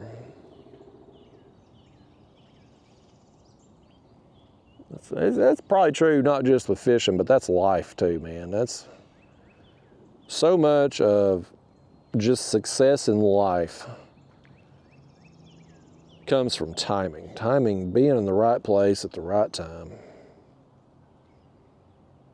Think about how many connections you've made through your life where you just run into somebody by chance, or you're talking to a friend or family member and somebody walks up like, oh, have you met so-and-so? And that handshake leads to some job opportunity or some business deal or something, you know, like it's just timing. Like if you were there an hour before, an hour after, that connection don't get made, and maybe your life goes in a different direction. As these geese need to go in a different direction. I hate geese with a passion, man. Here comes some more. Keep going, geese. Not open for business here. We're closed. Take your business elsewhere. Them geese need to be like Ric Flair at the pizza place. I'd watched that video where he got kicked out. Did y'all see that? I'm a wrestling fan. Old, not the new wrestling, but the old wrestling, like 80s and 90s when it was watchable. And I'd seen a video pop up, I guess because the algorithms know that I like old wrestling. They frequently show me old wrestling clips, and if old wrestlers get into predicaments, I get those news stories. So I'd seen where Ric Flair got into it with a pizza shop. I guess it's like a pizza and bar type place. They gave him the boot because he was disturbing the peace in there, and for some reason them geese coming through disturbing our peace made me think of the nature boy Ric Flair. We're out here in nature and we're thinking of the nature boy. Old Nate. He'll outlive us all. Man, the nature boy, just his lifestyle, what he's put his body through all them years. He survived a plane crash, being struck by lightning. A few years ago, like he was in septic, I'm pretty sure it was septic shock like he was in. Like, man, he was in the ICU for a long time. Like, they thought he was going to die. He pulls through. He allegedly had a heart attack. So it is one of the things I'd read the other day. He said he had a heart attack during his last match, which was like 2 years ago. It was an awful match. I wish he hadn't done it. Like, man, he's had everything happen. Not to mention just how many thousands of gallons of alcohol he's consumed. His liver is probably hard as a rock. But yet he's still going strong, man. Still styling and profiling. Jet flying, limousine riding, kiss stealing, wheeling dealing son of a gun. They don't make them like a nature boy. You know, and this is amazing too, though, when you think about how times have changed. Nature boy, being nature boy back in the 70s and 80s, he could get by with that. You know, he'd go in there and walk into them bars and cause a scene and go home with all the women and stuff. And, you know, it's celebrated now looking back on it. But if somebody like that in modern day times was living that lifestyle, boy, with the internet and social media, like they would just be eviscerated every day. You know, and you get a celebrity like Nature Boy, man, TMZ would just be, they'd have a dedicated team just following him around, just waiting on him to get in trouble. Like he'd have to go to rehab and all that. Like he'd be constantly trying to salvage his image because the media would just be running him down. Different world we live in today.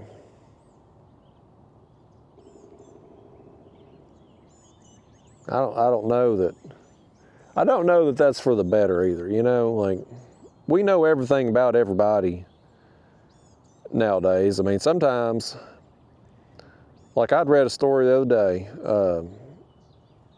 It was a minor league baseball player, and he was on second base, like playing for his team, and it come across the Jumbotron he had been traded.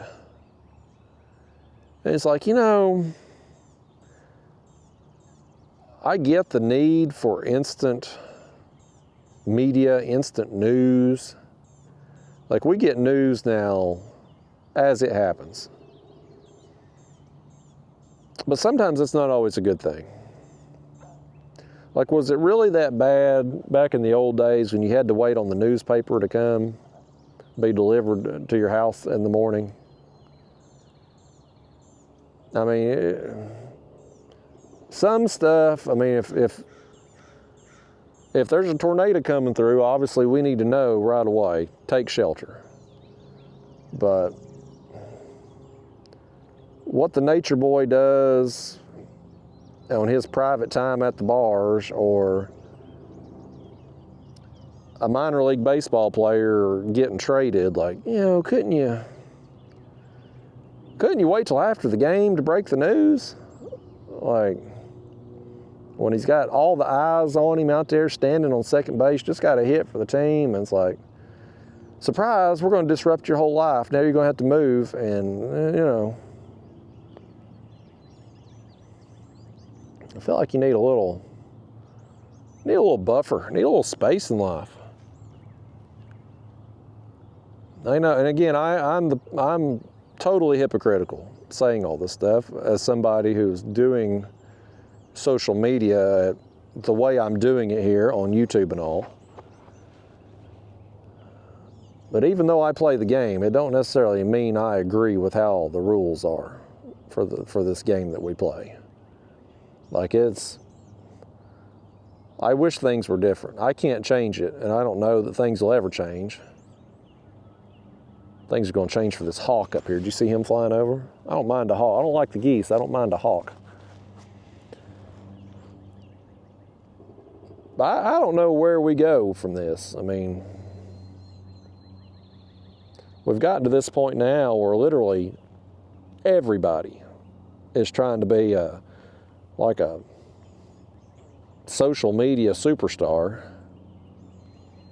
And I think people's confidence levels are so low and they're so insecure, and maybe it's always been like this, but it just wasn't noticeable before social media. But now, I mean, you don't even have to be a social media superstar. Like, people are happy making complete fools of themselves for 50 subscribers.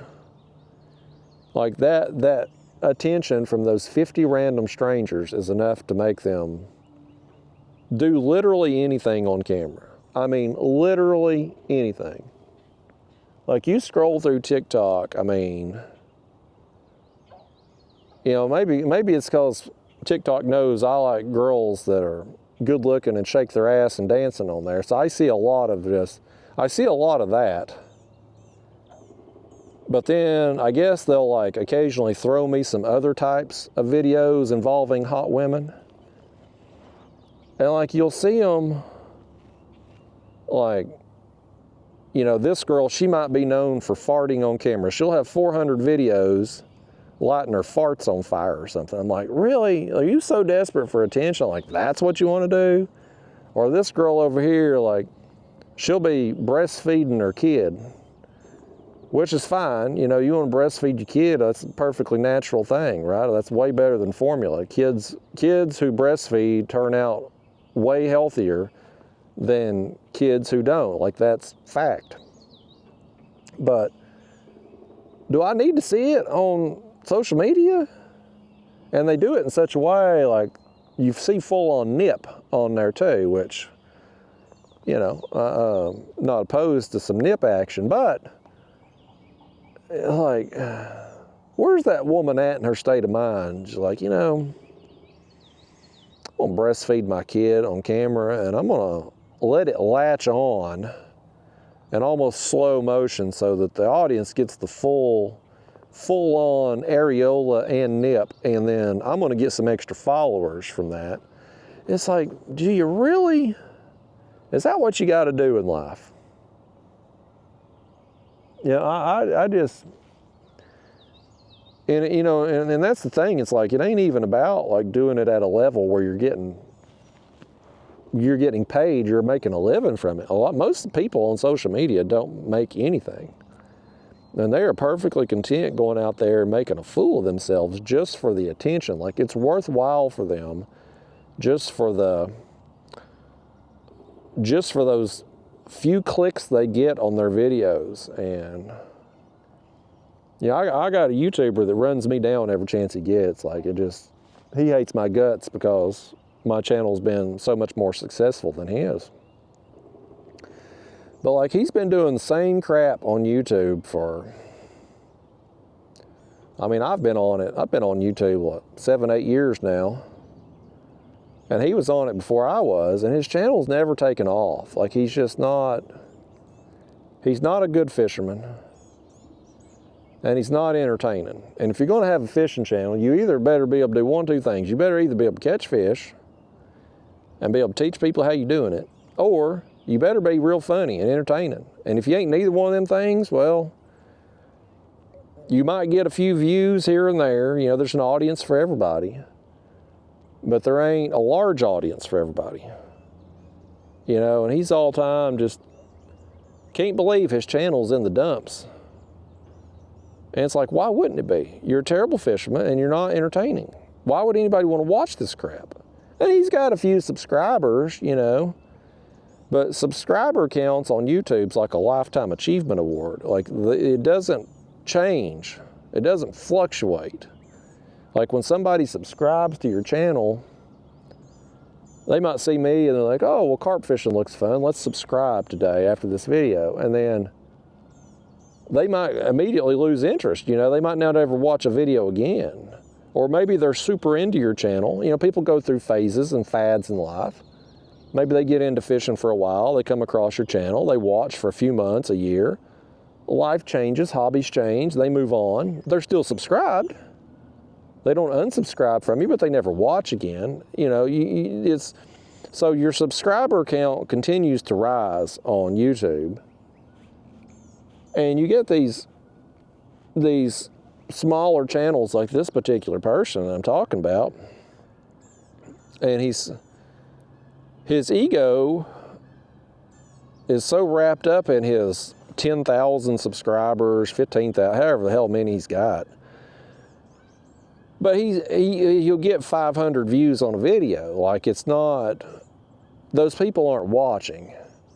His content doesn't resonate with people, but his ego is so wrapped up on that subscriber count number. That's all they care about, the subscriber number. And it's like, you know, what you doing ain't working. But that high he gets from the 500 views per video, man, like, it's enough to keep him wasting his time and energy on something that just ain't connecting. Like me, like, you know, YouTube for me, I didn't mean to do this. Like, my first couple videos wasn't videos, they were clips. Like, I'd had a camera and I was out of storage space. I didn't have a working computer. I never thought those videos would get watched. I just put them on YouTube because it was free storage. And those videos did get watched. People had questions, you know, and so I made a couple more videos. I made a how-to video to try to answer all the questions I was getting asked, not because I wanted to make a how-to video, but because I got tired of answering the same things all the time. So I thought, if I'm getting asked all the same questions, what kind of gear do you use? How do you rig up your baits? How do you set up your kayak? What kind of kayak do you have? Like, answer all those questions in video form. And instead of me typing out, here we go.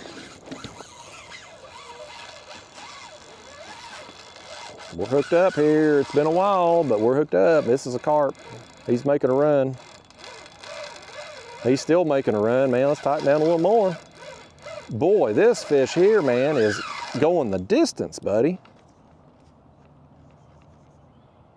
We got one on this rod hitting right here, too.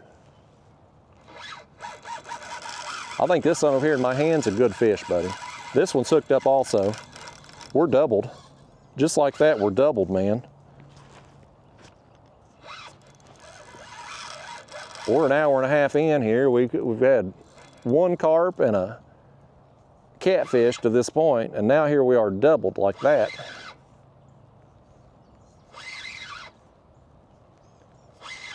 Power poles have spun around on me. I hope they didn't pop free. Hope they've just kind of weather vane me here. I think this one here is going to be a pretty good fish, y'all. Like, he made a run. Even after I tightened down on him, he kept going. I tightened down more, he kept going. There's a stump over there somewhere I got stuck in last time. I lost a fish in it. I cleared some wood before I'd left last time. I went and threw it over there at the edge of the woods. But that stump that I'd lost that one fish in, I couldn't do nothing with. Like, I went to it to try to get my rig back when I left that day, but I couldn't get the stump up to do anything with it. So we definitely can't see it right now because the water's up, but we don't want that fish finding it.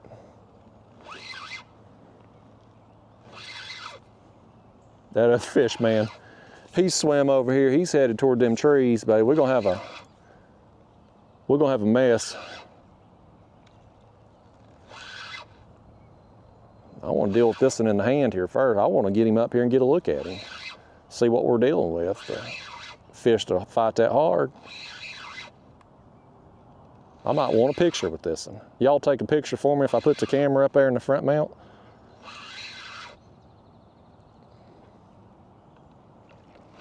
Come over here, carp. I ain't gonna judge how big he is till I get over here and get hold of him, because they always end up looking bigger once you get them in. This one's definitely bigger than one eye that we caught first thing. Come here, carp. There we go, we got him.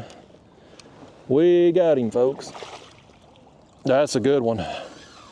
That's a good one. I'm gonna let that other one just keep running. I'm gonna tighten down on him a little bit there. This one here though, we're gonna get a picture of this one before we reel in the other one here, man. This is a solid fish right here, man. This one's solid. Let me see if we can fix y'all up there. I gotta do something with that camera. It keeps wanting to run crooked on me. There we go. Hello, carp. Pop this hook out of you there, carp. Nope. You go flopping around, you're gonna hurt somebody or yourself. Do something with your fish here, y'all. He's out of control.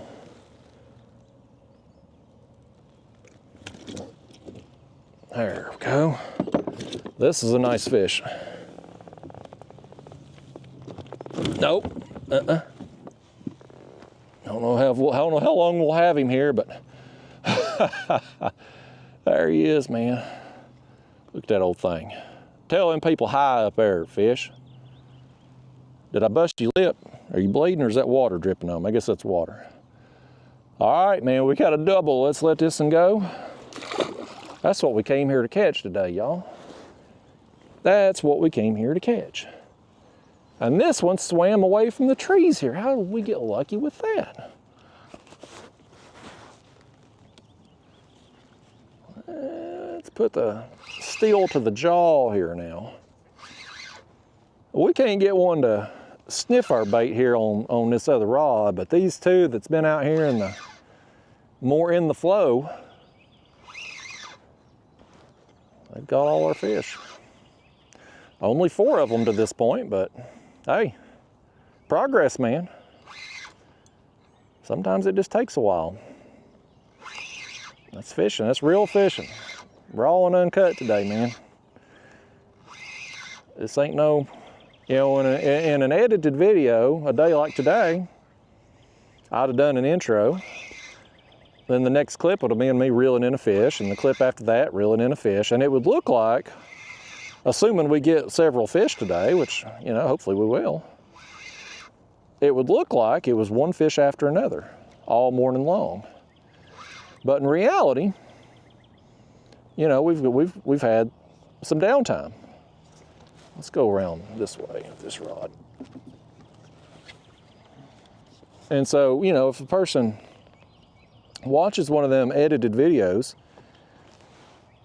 and they see you reel it in one fish after another, And then they go out and don't have that kind of day. They think they're doing something wrong.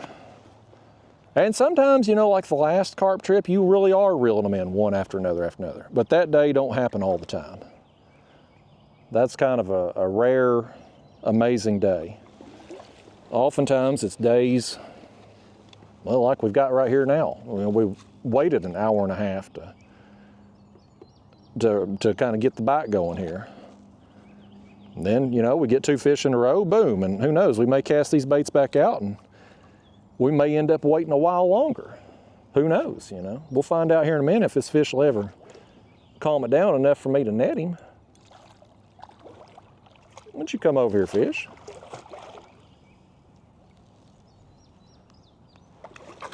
Oh, you swam right in the net that time, fish. That wasn't very bright. This is another good one. This one right here is another slob, buddy. He's probably comparable size there to the last one. Nope, hey. You too big for that now. You need to put your big girl panties on and act like somebody, fish. Okay. Pop that hook out.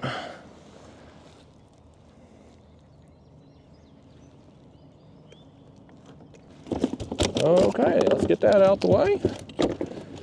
Y'all, that's awesome, man. This is fun. This is how I like carp fishing to be, man. Rods going down, big fish like this. That's fun, y'all. This is what we came here for.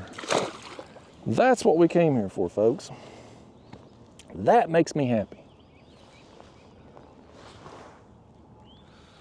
Put that pole down a little more. These fish, they're trying their best to pull us off these anchors now. Let's get our net back here behind us. Yes, y'all. All right.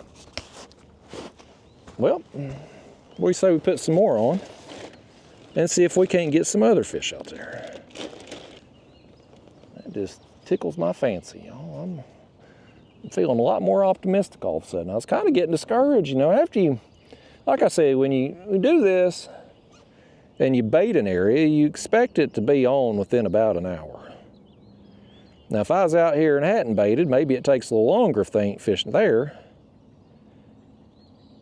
But having risked life and limb and trying to sink the kayak yesterday to come up here, I gotta admit, I was getting a little disappointed. But my spirits just, my mood changed, y'all. All it takes is a hard fighting fish and one of his friends on the other rod, and suddenly spirits lifted. Even the geese over there cheering me on. They're excited about it.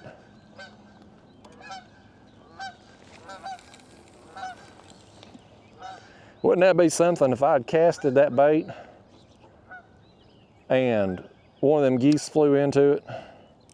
You remember that, gosh, it's been a long time ago, but it was that clip where Randy Johnson, the baseball pitcher,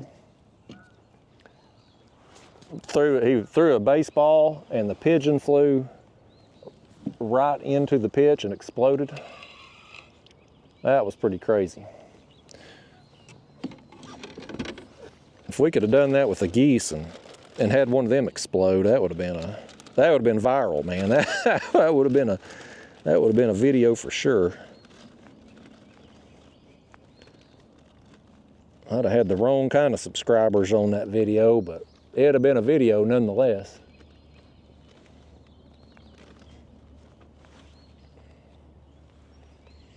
Okay, we got baited up here again. I think I tossed this one out more to the left than what I would have liked to. We may reel it in here in a minute. Reel it in and reset it. Because I wanted it more out there, and I was talking to you and cast more to the left. We may, what do you think? Let's just, I'll feel better about it if we cast it a little bit more to the right. I'll feel better about it. Just humor me, folks. We might have caught a fish where it was at. Just humor me. It's for the best. Just let me live in my own mind here.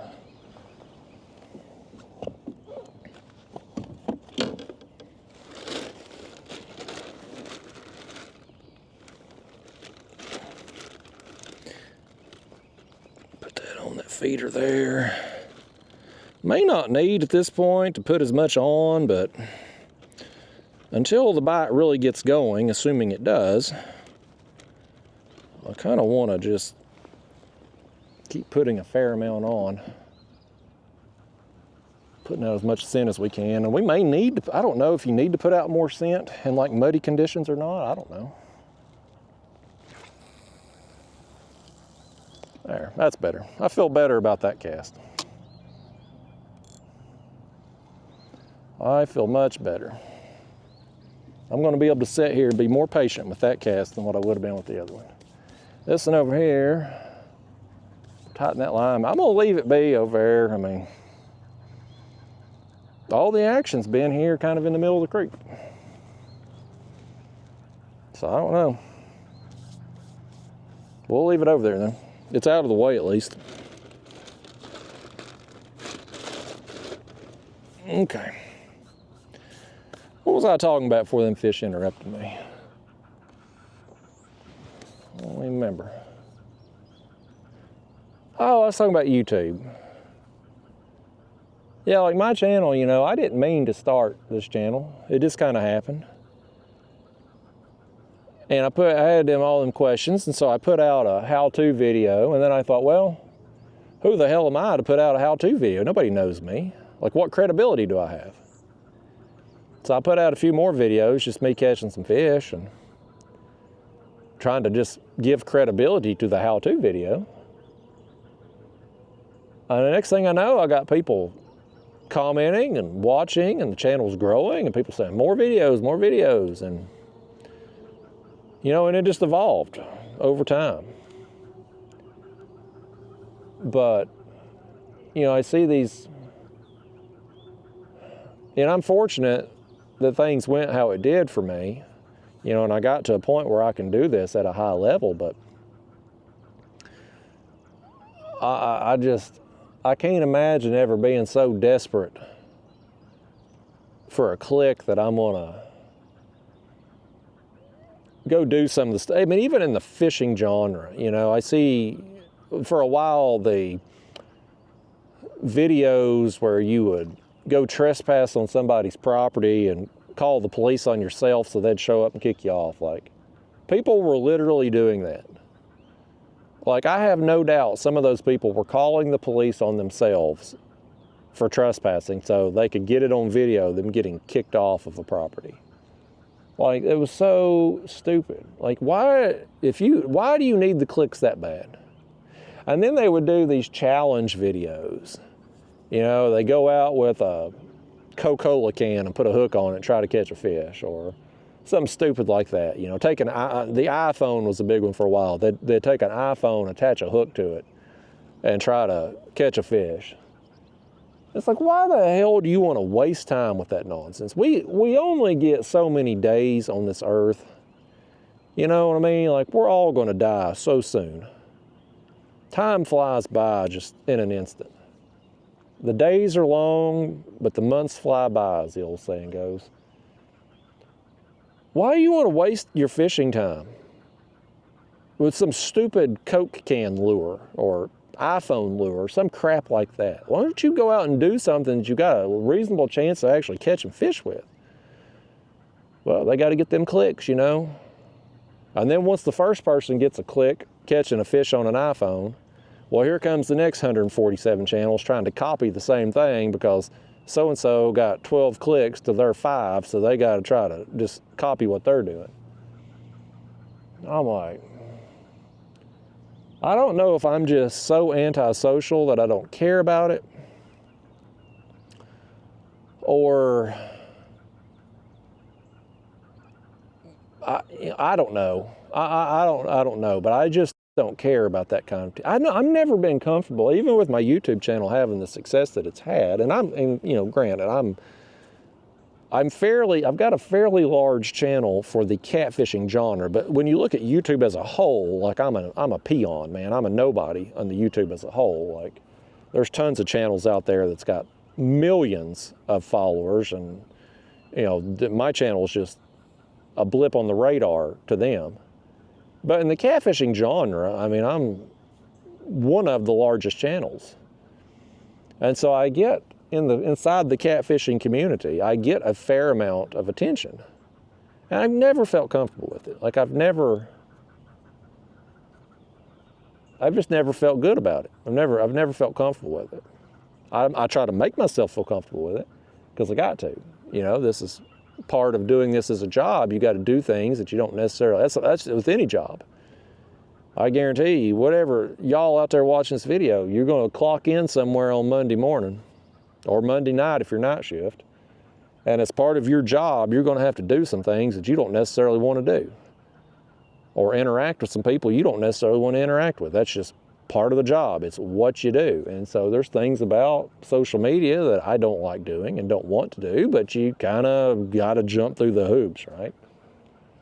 But I consider myself fortunate to be able to do this, because I'd much rather be doing this than certainly a regular job. But if I wasn't doing this at the level I'm doing it at, there's a lot of things I wouldn't do and I wouldn't put up with. Like this fish here has got a hook in the jaw. He ain't gonna put up with it. He's gonna try to run from it. Okay, he's still on there. I thought he popped off. I'm glad we cast this bait out. This is the one we moved, as he's coming right at us. He's coming right at us, man. He was trying to run at us. We moved this, we repositioned this cast. And I'm glad we did now. I'm glad y'all didn't talk me out of it. You tried to talk me out of it. You said, like, Justin, just leave it be, it'll be fine.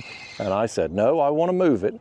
And you didn't want me to, but you let me, you appeased me. And here we go. A couple minutes later, we're hooked up.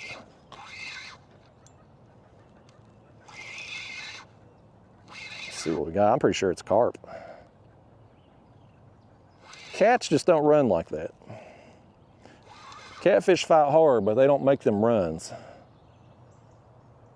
Yep, that's carp. Oh, common. Whose fight is not common. Y'all fishing with me today, it wouldn't kill you to net the fish. At least be the net man. Fishing partners are supposed to net the other person's fish when you get one, folks. That's kind of, ain't you never seen a fishing video? Even Bill Dance, if he had somebody with him, they'd net the fish for him. Get that right, fish. Tell these people to get off the hind ends and do something to help us out here. Let's pop that hook out. I may have to get my pliers to get hold of the dang thing. Oh, popped it out all right. Let's get that out the way. This one here ain't as big as his friends. He's not going to get front camera time, and he's very tore up about it. You can see how bad he wanted that front camera time. Let me do you like this, fish. I'll at least turn you in the light. There, you're welcome. Is that good enough? You can't please that fish right there. You can't please him. I gave that fish a ton of camera time just then, and he just ain't gonna be happy about it. You just can't. There's some fish, just like some people, you can't please them no matter what.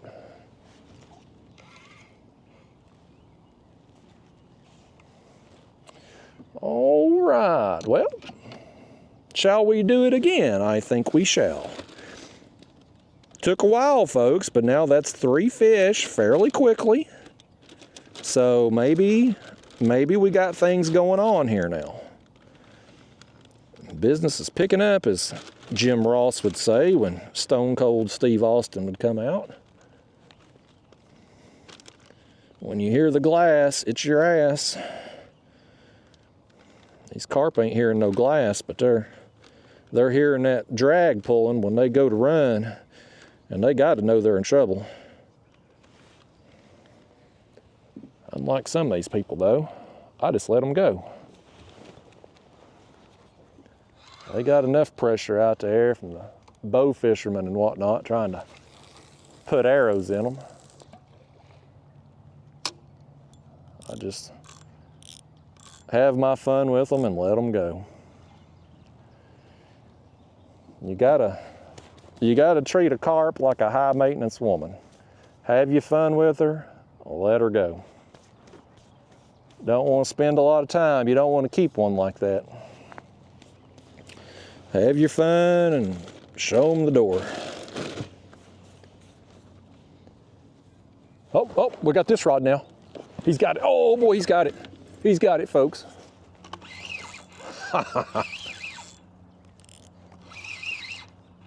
We got us another one just like that, man. I may end up reeling in this one on the left over here.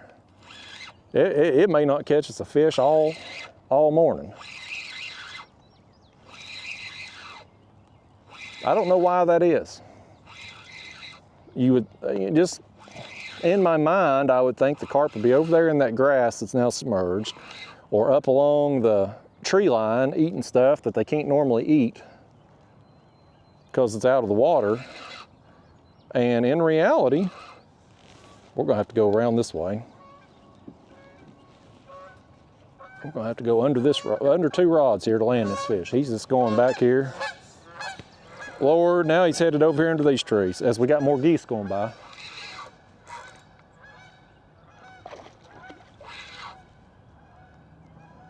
I shifted my weight when I turned. Now this pole went down further in the mud.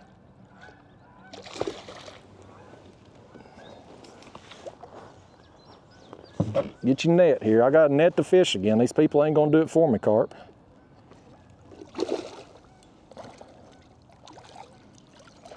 There we go. That's another good one. Another good one right here, man. I might give this a little front camera time. You think about that, carp, would that make your day? Will it make your day like it would make a small-time YouTuber getting that extra attention? This carp didn't want no attention today. He wanted a free meal's what he wanted. He's already unhooked himself. I'm sitting crooked, y'all.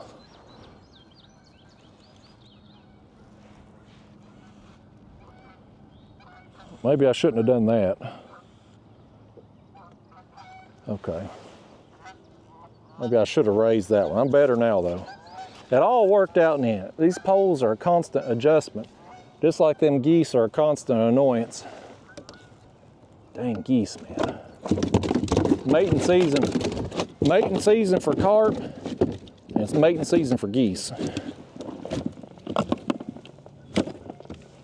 Told you, come here, carp. Hey, quit it. He's mad as all get out. I'm trying to give you front camera time, fish. Y'all just admire my hat there while I'm bent over trying to fool with this fish. These hats available at catfishsumo.com. There's a plug for them. Code word kayak, get you 10% off your order. Lord, fish, enough. Boy, goodness gracious, that's enough. Goodness gracious, what an ornery fish. Get out, fish. I can feel him about to flop again. Whew, buddy.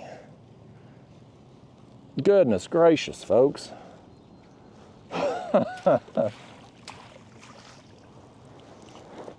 tell you what, man. We get another one that ornery, y'all dealing with it. I need to wash my hands here too. I hate to lean over because I'm gonna shift my weight. These poles are gonna shift. I gotta get all the blood off my hands though. We apparently busted that one's lip. It's a good time though, man. All them bass fishermen out there in their tournaments today, they ain't catching nothing fighting like that. I promise you that.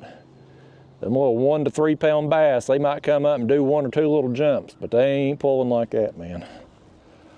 That was a good time. I could have done without his attitude, but that was a good time. Ornery old thing, wasn't he? He's made a mess here in the kayak too. I'm gonna have to wash this kayak.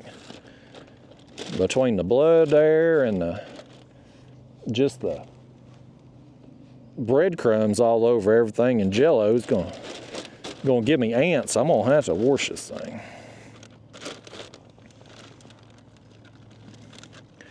We may be getting to a point here pretty soon we don't have to put on all this pack bait. Finally, just took a while this morning. You know, did I spook them coming in with the motor? Maybe. Or are they just more moving in periodically through the morning here? Maybe. I don't know. We can analyze it till we're blue in the face, but ultimately, the only thing that really matters when you get right down to it is, are we catching fish and are we having fun? And I'm doing both. And I hope you are too. I hope these videos, you know, I hope these videos, you coming along with me on these trips, I hope they're helpful to you from a just personal enjoyment standpoint. You know, I mean, obviously, I try to explain what I'm doing, where I'm at, all that stuff, just to hopefully help you catch more fish too, in the event that maybe I have a tip or a technique or something that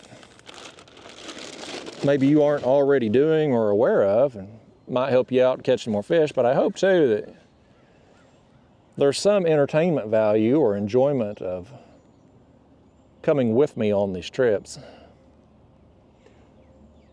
I've had a fair amount of pushback from my regular audience that was used to my edited videos that were, you know, 15, 30 minutes long. I constantly get people complaining, these are too long, they're unsubscribing, you know, blah, blah, blah, blah, blah. And anytime you make a change in life, you're gonna, this is true, not just, I'm talking about YouTube channel specifically here now, but this is true with anything in life. When you make a drastic change in something, you're gonna move towards some people and away from others. And lately I've been doing these unedited fishing trips. And from a personal enjoyment standpoint, I would much rather come out here and do what I'm doing today. Just turn the camera on, talk to you all, you know, tell stories, catch fish, have fun, and go home and post the, you know, upload the video, not have to worry about editing. Because I hate video editing. Like, that's the time out on the story. We got a gar. You see that gar right there? He's swimming right there. I don't know if you can see him with the glare.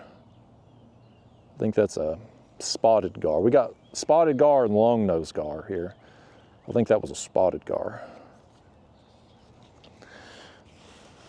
But,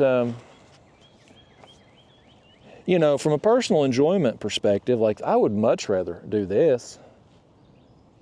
And it's easier on me, and, you know, quite honestly, it seems to be more popular too, because my views are better with this style of video than my edited videos. And maybe that's because of the style, or maybe it's just because of the fact I'm enjoying myself more. You know, I went through a spell there on YouTube, and I guess this happens with a lot of people, where you know, I was doing YouTube and my channel was growing, and I was having fun with it. And then it kind of plateaued and it stopped being as much fun. And so then I started trying to figure out, like, how do you get back on the climb? And, you know, and I started focusing, I think, a little too much on that stuff. And it took away from my enjoyment of doing it. And then I think when I took away from my enjoyment of doing it, that bled over into the videos a bit, and it just kind of compounded, you know, it snowballed the effect. And when I tried out these unedited videos, I started out with the ultralight fishing, and I'm like, it's kind of nice, I kind of like this. And they got watched. And then we've tried it on catfishing, and we've tried it on bait fishing, and we've tried it on carp fishing now. And it's like, I really enjoy this. You know, this is so much more enjoyable to me, and I think maybe that's why the views are doing as well as they are, because I'm enjoying myself. And that's maybe bleeding over, and you know, I don't know why, but regardless, I have zero desire to do edited videos at this point, like none. Like, I'll sit down this winter and make some edited videos for my second channel from this year's content. And people who like the edited videos, you know, short 15-minute or less videos, they'll be on that channel. But as long as this is functioning well for me, and I'm having fun with it and enjoying it, why do anything else? You know, and again, I know that's going to move me towards some people that like this style of video, and it's going to move me away from some of my long-term audience who watched me for a long time putting out the 30-minute or less videos, you know. And so I get that they're going to be upset, but, you know, at the same point in time, it's like, how many videos do I have to put out before I've done enough? You know, like, I mean, I've got close to 900 videos on this channel right now. Probably 800 of them are edited videos. It's like, you know, I kind of want to do what I want to do at this point. It looks like this fish here wants to take this rod over, apparently, because it's getting hit right now. Has he got it? He was over there messing with it. He's over there by that bait, rooting around. Now, whether or not he's got the hook, I don't know. I think he may have just hit the line. We'll see if he gets it here in a second. He's over there near it. He's got it. I see weight on that rod tip right there.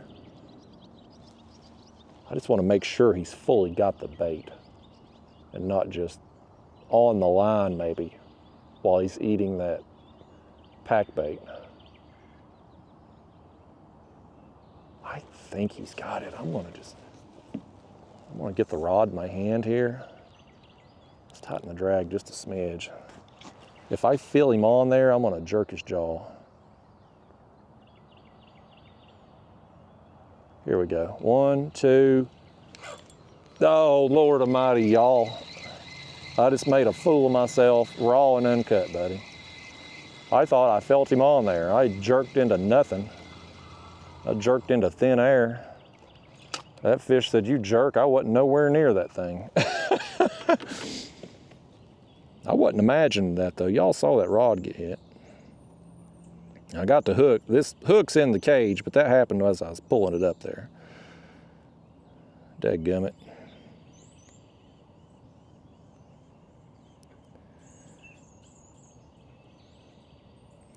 But I feel like, well, what have I done? Now I need to go back that direction through it. I'll loop that thing all the way around. There we go.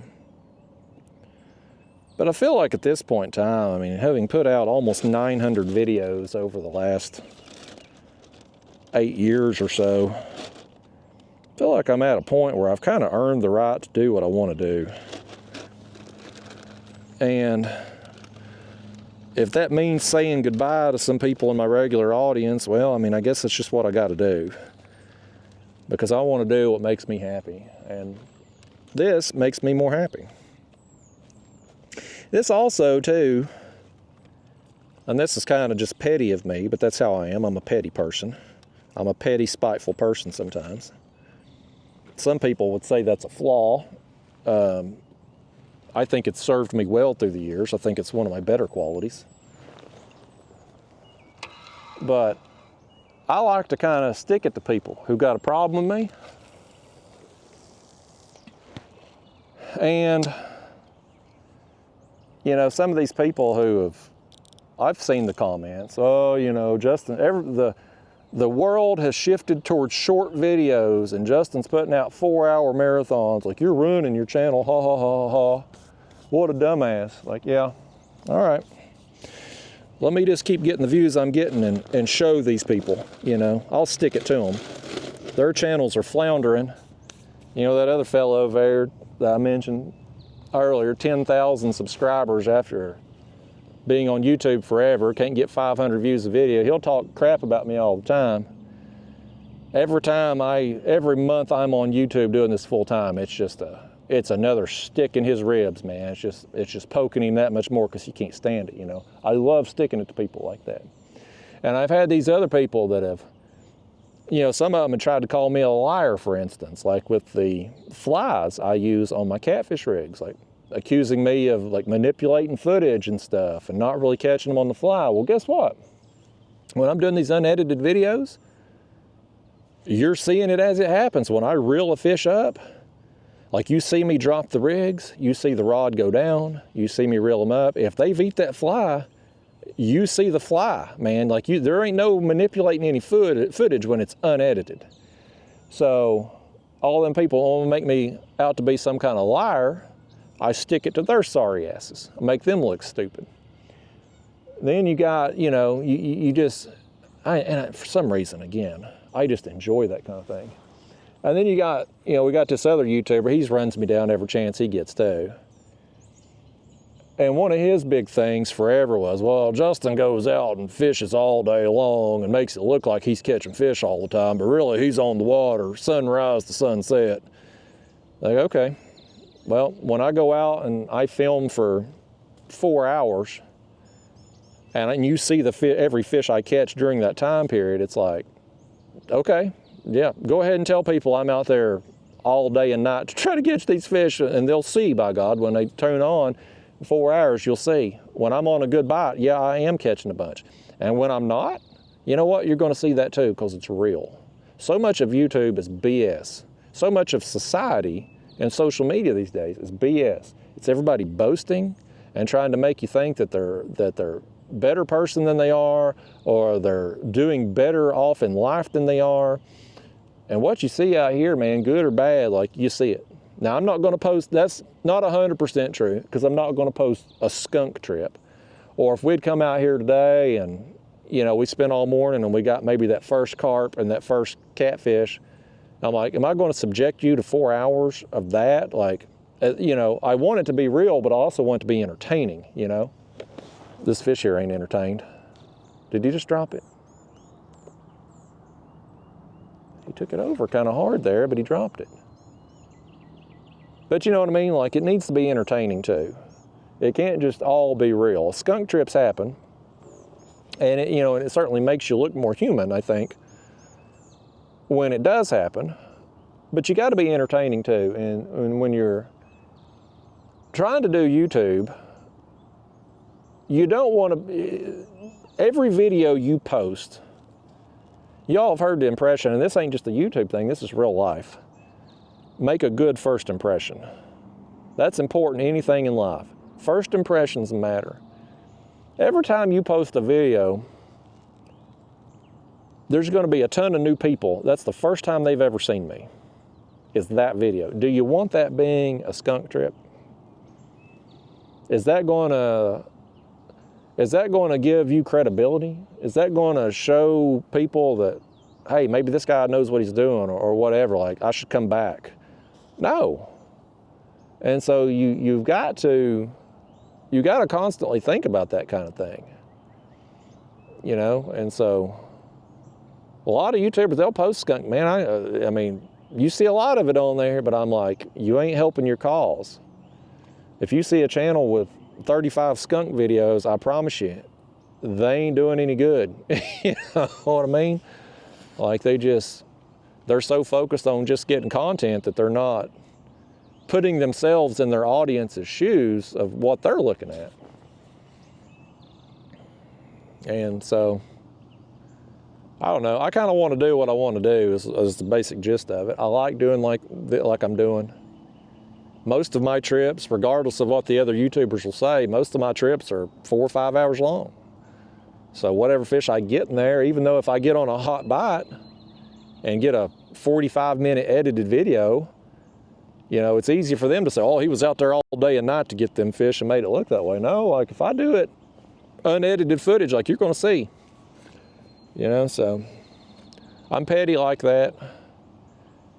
So I want to stick it to those people that want to make me out to be something I'm not, or make me out to be a liar. And I can do that through these videos. And I hate editing videos. And so with these, it takes me virtually no time. Like, I upload the footage to my computer. I snip off the beginning and the end, like where I touch the button to turn the camera on and spin the camera around and start talking. Like, I cut that 1 second off there. And same thing when we wrap up the video day, I'll tell you bye and turn the camera off, and there'll be a half a second to a second there that I trim off.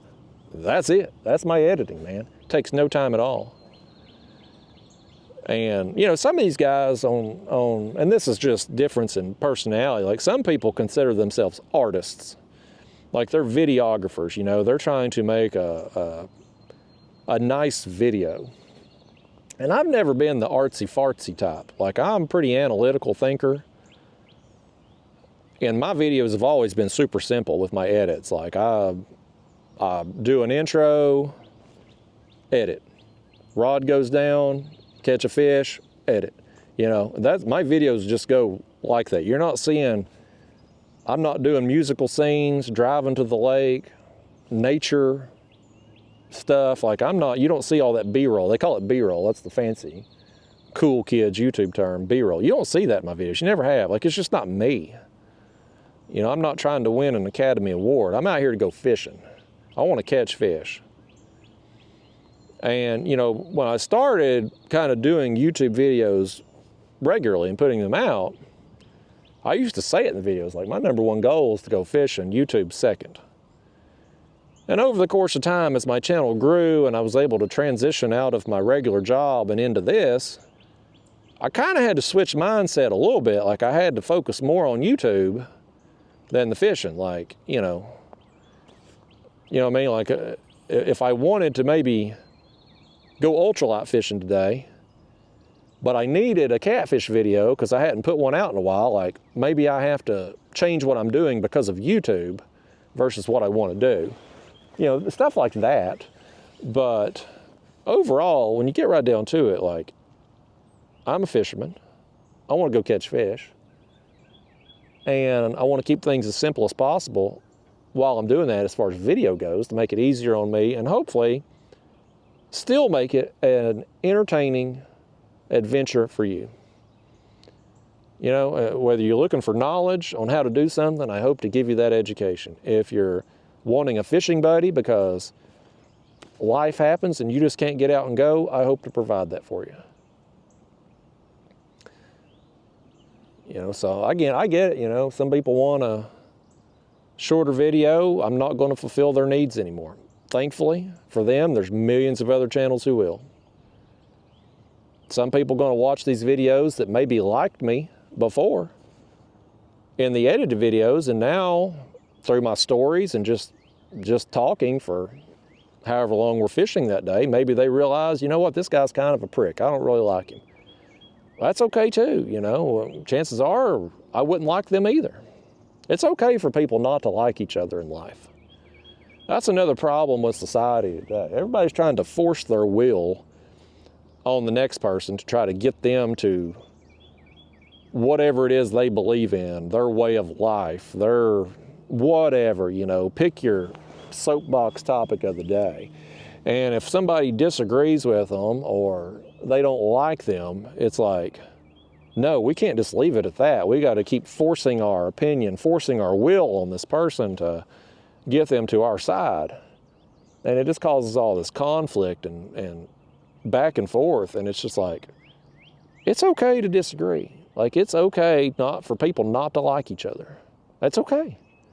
Humanity has survived millions of years, possibly longer, who the hell knows, but it's survived forever and will continue to go on with people having conflicts.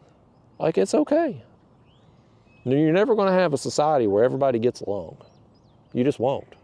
Unless you're in some kind of cult and everybody's kind of brainwashed. And maybe that's the way to go, man. You know, until the ATF officers break down the walls at David Koresh's compound, I mean, everybody in there seemed pretty happy from the documentary I watched.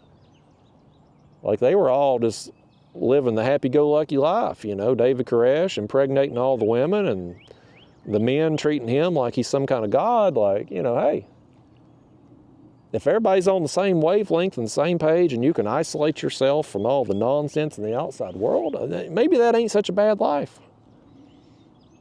Until the ATF agents break down the door and go crazy on the place, you know. Then things go south. But up until that point, man, maybe the cult life ain't so bad. Just be careful drinking the Kool-Aid. It might be poisoned. You can't drink Kool-Aid nowadays anyway. That's considered bad because it's got sugar in it. Who would have ever thought when you was a kid and you go to your grandma's house and she'd have a big ice cold pitcher of lemonade or Kool-Aid, that was bad. I drink a Pepsi a day, 41 grams of sugar. I own it. I limit myself to one, but I have one about every day. I like to have a steak for dinner and a Pepsi. And unless I'm going out on a date or something, where I'm eating out at a restaurant, that's pretty much my routine. When I go out on a date, I usually don't get a Pepsi or Coke, whatever they have. Restaurants nowadays, you go up to Longhorn, and I love Longhorn. You get a Coke up there right now, it's $4. You can buy a 2 liter for that. You can probably buy a 3 liter for that. I buy my Pepsi in a can. But like a glass that's mostly full of ice and some Pepsi at Longhorn, $4. I'm not paying that. I don't know how we got it going on Pepsi. How I jumped back and forth to these topics, I don't know. But circling back to it, y'all, like at the end of the day, we've got a responsibility to ourselves to do what makes us happy in life. And doing this style of video makes me more happy than the previous style. And I may have to do some edited videos again in the future. I'm not saying I'm never going to do it again. I may, if these videos just fizzle out, nobody watches, well, maybe I have to go back to doing edited videos. If a company offers me, you know, some kind of deal and they want an edited video, well, I guess I'll have to, you know, for instance, I think Daphne's got another bicycle coming. They're not going to want one of these long unedited videos. They're not. And so I'm going to have to do an edited video for that. So in those situations, like, I mean, I will do some of that stuff time to time, but my life has improved dramatically since I started doing it this way. I've cut down my computer time, my screen time dramatically, which has allowed me more time for other activities. And I've been able to disprove some people who have tried to discredit me by just showing you in real time what's happening. So, haters gonna hate, as always, but I'm gonna make it as difficult as damn possible on them. They'll have to come up with some new lies. I'm always amazed at some of the stuff I hear. Like, you know, there's a lot of crap you could talk about me that would be true, but some of the stuff they come up with, like, where'd you get that? Like, of all the stuff you could say about me, like that, really? That's just social media, though, man. That's social media brings out the worst in people. If you're doing something that somebody else ain't, they're going to try to take it from you and steal it. I've run into that, you know, with YouTube. If I'm catching fish somewhere, other YouTubers will show up as soon as I post a video, trying to film a video there. Or if I got a video title doing good, they'd steal the title. Good luck stealing the titles I've been doing now. Generic as can be, man. Today will be 4 hours kayak carp fishing. Or raw and uncut kayak carp fishing. Like, that's the title. Like, about as generic as it gets. When I started doing these videos, I pretty much just threw in the towel on titles too, because I never could come up with good titles. It was never a strong point of mine. And if I ever did get one, like I said, somebody just steal it. I don't have to worry about that anymore. But it just, social media, man, just brings out it brings out jealousy and bitterness in people, and everybody's so desperate for clicks. And I think what people really just need is people in their lives that make them better. And maybe that's what we're missing in this day and time with communicating and interacting with people through screens and comment boxes instead of actually interacting with people face to face. I've always been an introverted person. Like, I've never liked a lot of one-on-one interaction, unless it's with a hot girl. But we all kind of need it to some level. An introvert like me, maybe I don't need as much human interaction as what an outgoing, charismatic, extroverted person needs. But we all need it on some level. And I think maybe with social media and the internet, like, we're just not getting that anymore, and it's just causing all these behavioral issues with people. And I don't know how you get it back. I mean, I honestly don't. I don't know. As much as I complain about technology, like, it's pretty awesome in a lot of ways. Like, I mean, I like having I hate the cell phone. I hate being on it. But boy, I like having Google right there at my fingertips at all times. I like if I need to fix something, if something goes wrong with my lawnmower and I need to try to figure out what's caused it, I can pull up a YouTube video and figure out what the hell's going on. That's nice. It's nice having technology like that. But with every good comes a little bad, and you got to take the good with the bad. Sometimes the bad's going to outweigh the good, and that's where we're at. But you get some stuff, though, like now, technology, man. I watched the music video the other day of the new Randy Travis song. He's the country singer. He had a stroke years ago, and he can't sing like he used to anymore. But they took AI and his voice, and I don't know if he wrote this new song, or if they made it or what. I didn't get the full story on it, but like, it's his voice, AI generated, singing this song. And I watched the whole music video. I was trying to actively listen for the computer in there, like trying to figure out that it, like, okay, I got that, like, that's not real. At no point during that song did I think, like, wow, that's not his voice. Like, that's not really him. At no point. Like, it seemed 100% legit to me. Like, if a person didn't know that it was AI generated, you would have never have known.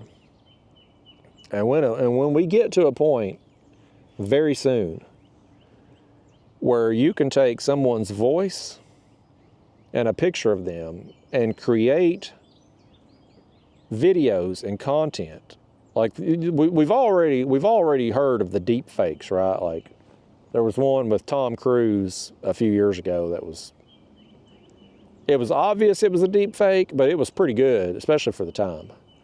Like, when we get to that point very soon where you can just take a random person and get a couple minutes of them speaking, maybe record your buddy talking on a phone conversation with you, and you take a picture of him, and you type into the computer what you want this person to say or do, and it pops out a video of them saying whatever you typed out in their voice and their facial expressions and all that. Like, man, that's coming real fast. How is that going to change the world?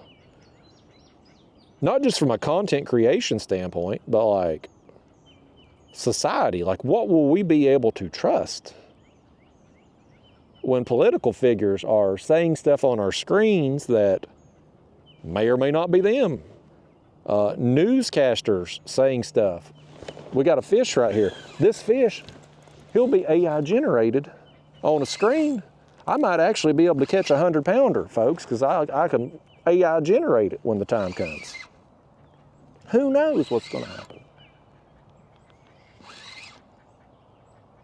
So that's another reason why I'm kind of like wanting to do what I want to do when I want to do it, because right now I have the opportunity to do so. And as life and society changes here in the coming months and next few years, I don't know that the way we're currently living is sustainable. And so I want to enjoy every day I can, because who knows, you know, I mean, just forget the fact that we're all going to die at some point, you know. Like, just the fact that society is where it is today, and I have so little confidence in it sustaining itself on the path we're on. Like, I want to spend my time doing what I want to do, just like this fish wants to go back over yonder without a hook in his mouth. And that's not a fish right there. We're snagged on something as the kayak got spun around. I'm gonna reel that rod in a minute. It ain't doing nothing but sitting over there just waiting to get snagged. I could maybe cast it out behind us. Have one here, one over here beside us, and one back this direction. We might do that. That's a better idea. Sometimes one idea pops in my head and it won't be very good, but that'll lead to the next idea that is good. This fish ain't never had a good idea in his life. Come over here, fish. I'm ready to land you now. I'm standing up here in this kayak. These parapoles are wanting to shift on me. He don't care. This fish don't care if I go in this water. He said he's been in that water. I ought to have to go into it too. Get your net, y'all. Let's see if we can coax him this way. He ain't wanting to come in. There he goes. There he goes, folks. Well, we got another one. Not a lights out bite today, even with having baited this area. But we are getting some fish, and that's the goal, man. Oh, he de-hooked himself too. How about that? You're another one, carp, that's, I don't think I want a picture with you. No offense, fish. He's offended. I said no offense. That means you can't get offended. Let me turn you that way. We'll at least get you in the light on the way out, and he's gone. He said if he ain't getting a front camera pic, he ain't getting any pic. Danged old fish. Let's see if he got our hook in our net there. There we go. Unwrap that hair rig. There we go. Okay. I got to tie me up some more. Next day it rains. I got to tie me up some more carp rigs. I went to get some this morning because I went through a few on the last trip. Now I thought I had a bunch more tied up. Here we go. Good timing, fish. I was already done with your friend. But I went to grab me some more pre-tied carp rigs. And I didn't have any more there in the closet. Well, I had two, which I put in here, but I'm gonna have to tie me up some more. I buy the pre-tied hair rigs and then I tie them to these method feeders. That way, and I go ahead and I put the fake corn on them too. That way when I'm out here on the water and I break off, I don't have to go through each one of those steps. This is a time-consuming process. And when I'm fishing, or especially if I'm doing these videos, like I don't want to have a lengthy process to try to get retied and re-rigged, you know. I just want to tie one knot. And so I've apparently used what I had tied last, so I'm gonna have to tie me up some more next day it rains. It's on my to-do list. This fish's to-do list consists of getting off this hook and going and telling his mama on me. Be like Jim Cornette back in the 80s. I'm gonna tell my mama.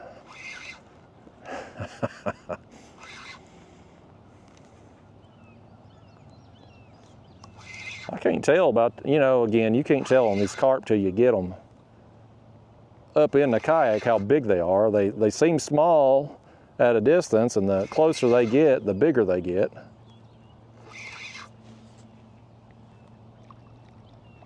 Come over here. Don't get around the motor. You got around the motor, you silly fish, you. Come back out. This fish, you know what he's gonna do? Okay, good, he went that way. Let's go. Let's go over here. Boy, I got bug. Y'all hear that? There's a bee or something flying around my head. You won't net a fish for me. I can't even get you to swat a bee either. Y'all know I'm allergic now.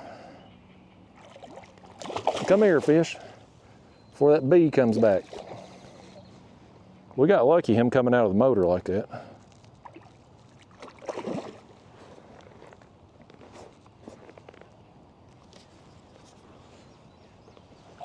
Uh-huh, we got you. We got you. Go ahead and calm it down now, fish. You done. Let's bring you in. This one here, he's a little, he might be comparable, maybe a little bigger than the last one right there. I could probably, if he'll be calm, I might give him a little front camera time. He ain't gonna be calm. You ain't getting no front camera time, fish. I just told him you might be calm enough to do it, and you ain't.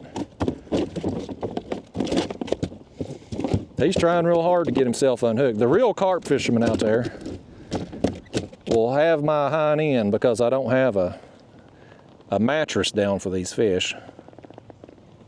Over there in England and Europe and stuff, buddy, they put down mattresses and bed sheets before they land a carp, and I just ain't gonna do that for these fish.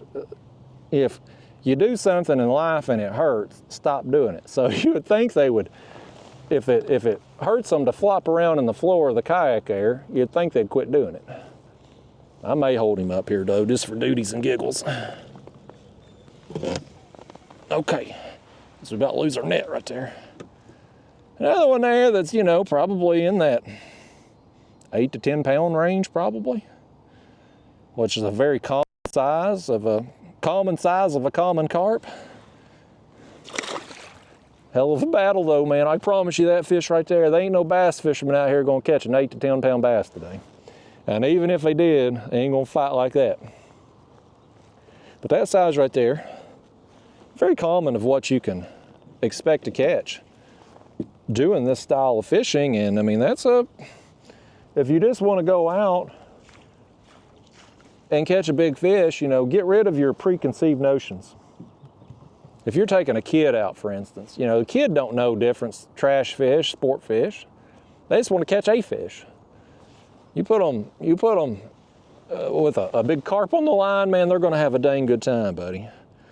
They're going to be enjoying themselves. I'm enjoying myself here. We got 2 lines out of the water, and that other one over there possibly hung. If I can pop it free without going and getting it, we're going to cast it behind us, because it ain't caught a fish all morning. And we ain't rebaited it in forever.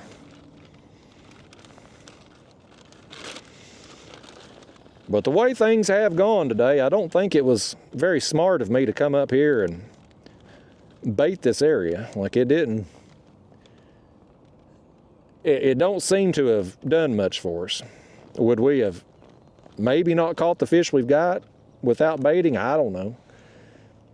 But in the past, when I've baited an area, it's really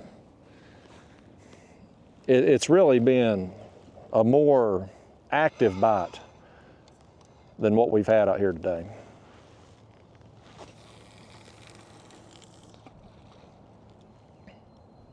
Not that I'm complaining about our bite to this point. I mean, it was slow to start, but we've rebounded. Like, we've gotten several fish now, so I'm content with what we're getting now. But having baited an area, I expected. Expectations were higher, I guess. I didn't know how things were going to go today. Didn't know really what to expect. But just historically, having baited places and seen the results, like, today hasn't lived up to those kind of trips in the past.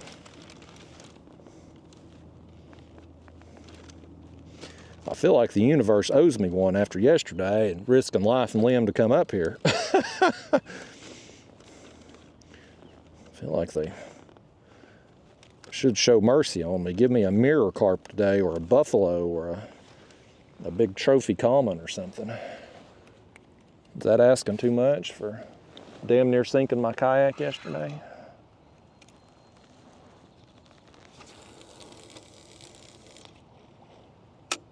Okay. All right, we're back in the game on those two rods. I didn't address it earlier, but I'm sure somebody will ask. These rod holders, normally when I'm catfishing, I like the Scotty rod holders. Let me see where they're at. If I can get hold of one.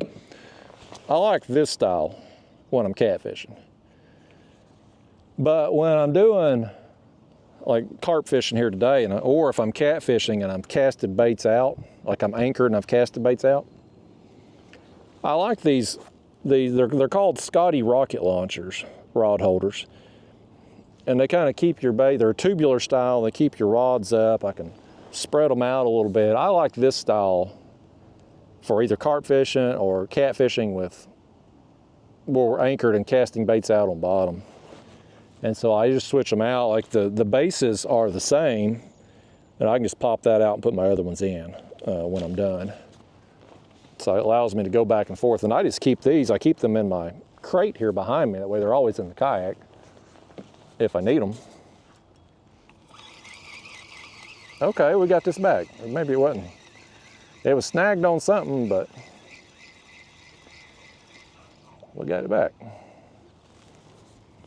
Well, what do you say we bait up with this one, and well, there was a carp right there where that carp just rolled. We'll throw this bait. That's what we'll do. That's exactly where we're going to cast it.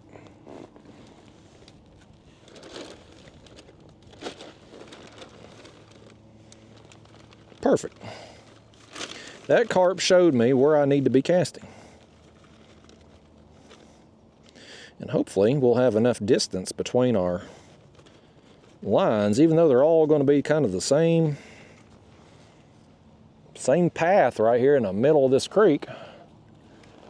That has been the ticket so far, out there in the flow.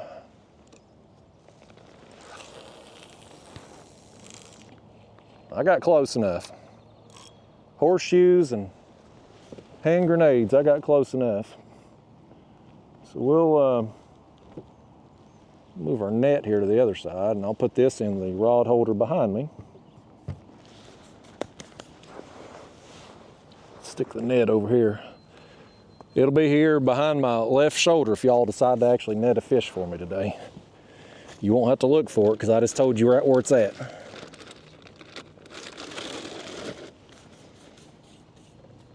All right, folks, we're getting them. Slowly but surely, we're grinding them out. It's getting hot out here, I know that. Chilly this morning. I wore a hoodie on the way upriver up through here. I don't know if you saw that on camera. There was a carp right there that just come up. But boy, it's warmed up now. I wouldn't mind shedding these bibs, but I'll wait till we're done filming before I do that. Before I go try and do a strip dance with these power poles shifting every direction every time I stand up. We really will be dancing on a pole, by gosh. Yeah,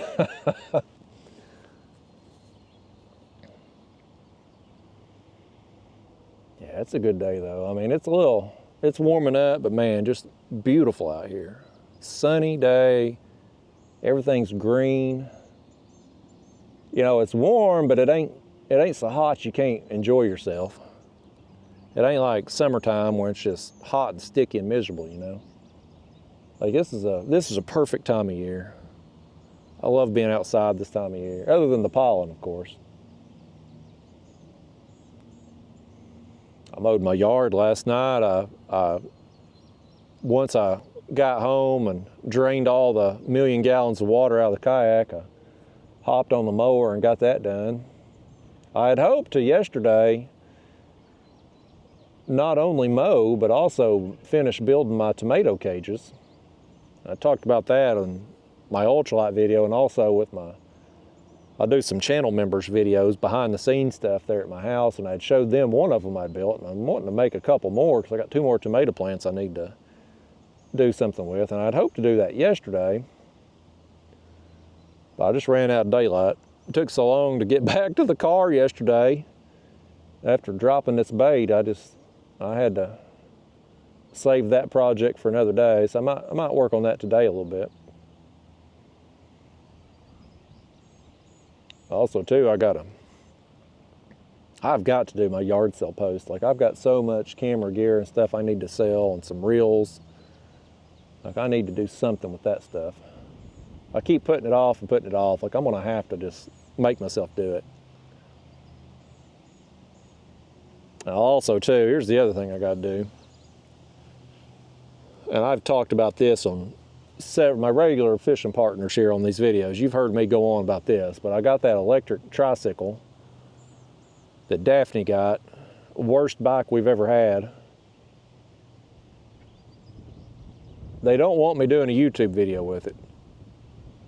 But what they do want me doing is some pictures for social media, and they want me to just do like just some short ride videos that I guess they're gonna put on their social media. It ain't gonna be on mine. So I gotta eventually knock that out. And today might be a good day for it, since my yard's mowed, and since it's a bright sunny day. It makes for better filming, you know. We may work on that today too. Need to get that off my plate. I think that rod right there got hit. Either that or it's the kayak moving a little bit. The wind started to pick up a smidge. I hope it don't really get blowing like it was yesterday. Man, it was crazy yesterday.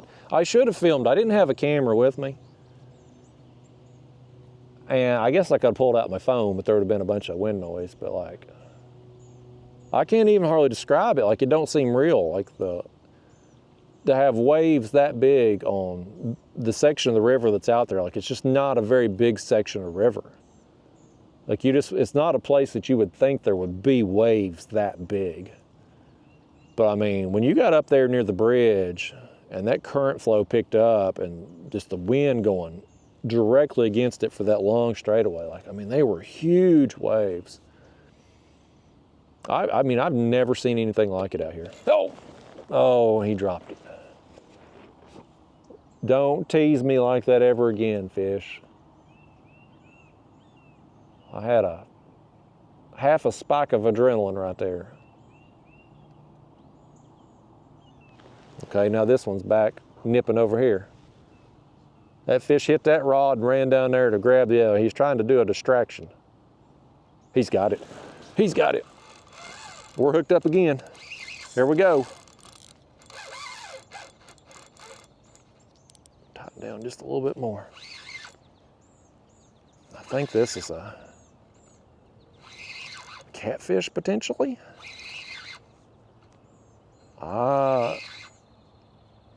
If he's a carp, he's head shaking, but I think it might be some rolling going on. I think this might be a cat. I ain't got to look at him yet because of the muddy water, but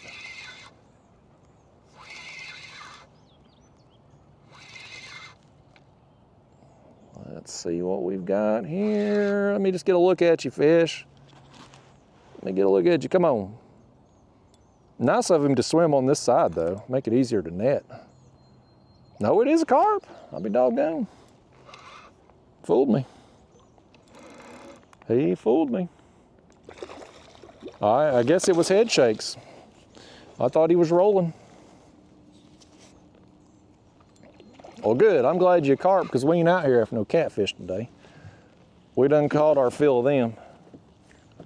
I do wish I had remembered to bring them dang blueberries though. Like I wanted to, man, he went by the power pole over there. Come back out this way, carp. I wanted to try them blueberries. They're just rotting in my fridge. I just can't remember anything. If I don't make a note, I got so much stuff on my mind all the time, I can't remember little things like that. Come here, carp. Over here. Quit trying to run around the motor and everything else. You caught. You just accept it. Accept your fate that you're caught. You're gonna have an awkward photo experience with me, probably some inappropriate conversation, and then you're gonna go back home and it's gonna be like it never happened.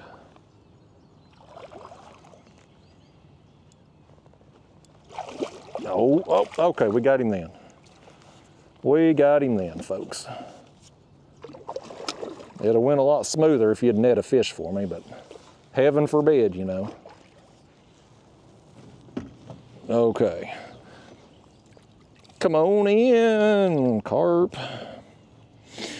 Yeah, here's my question I guess I need to ask you now.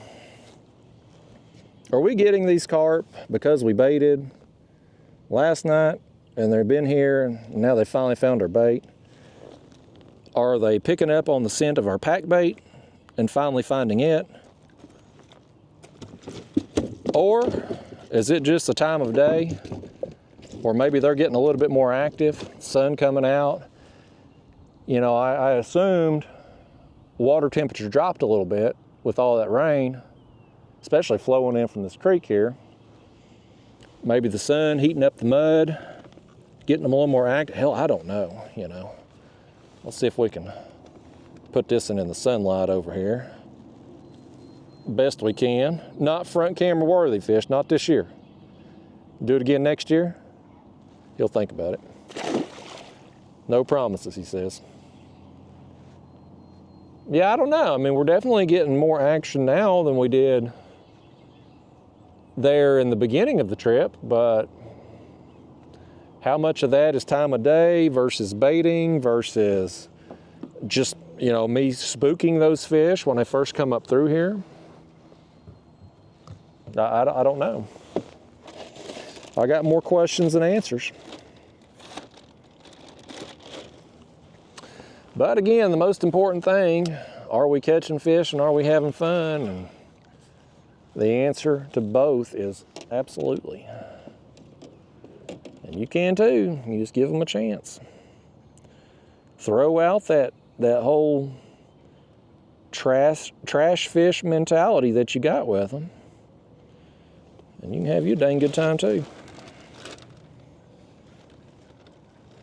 You don't have to bait an area if you don't want to, you know, just get you some pack bait and keep it as simple as you want to. You can also throw you out get you a couple cans of corn, throw out there, put you some kernels of it on a bare hook. That'll catch you some fish too. I've done that before.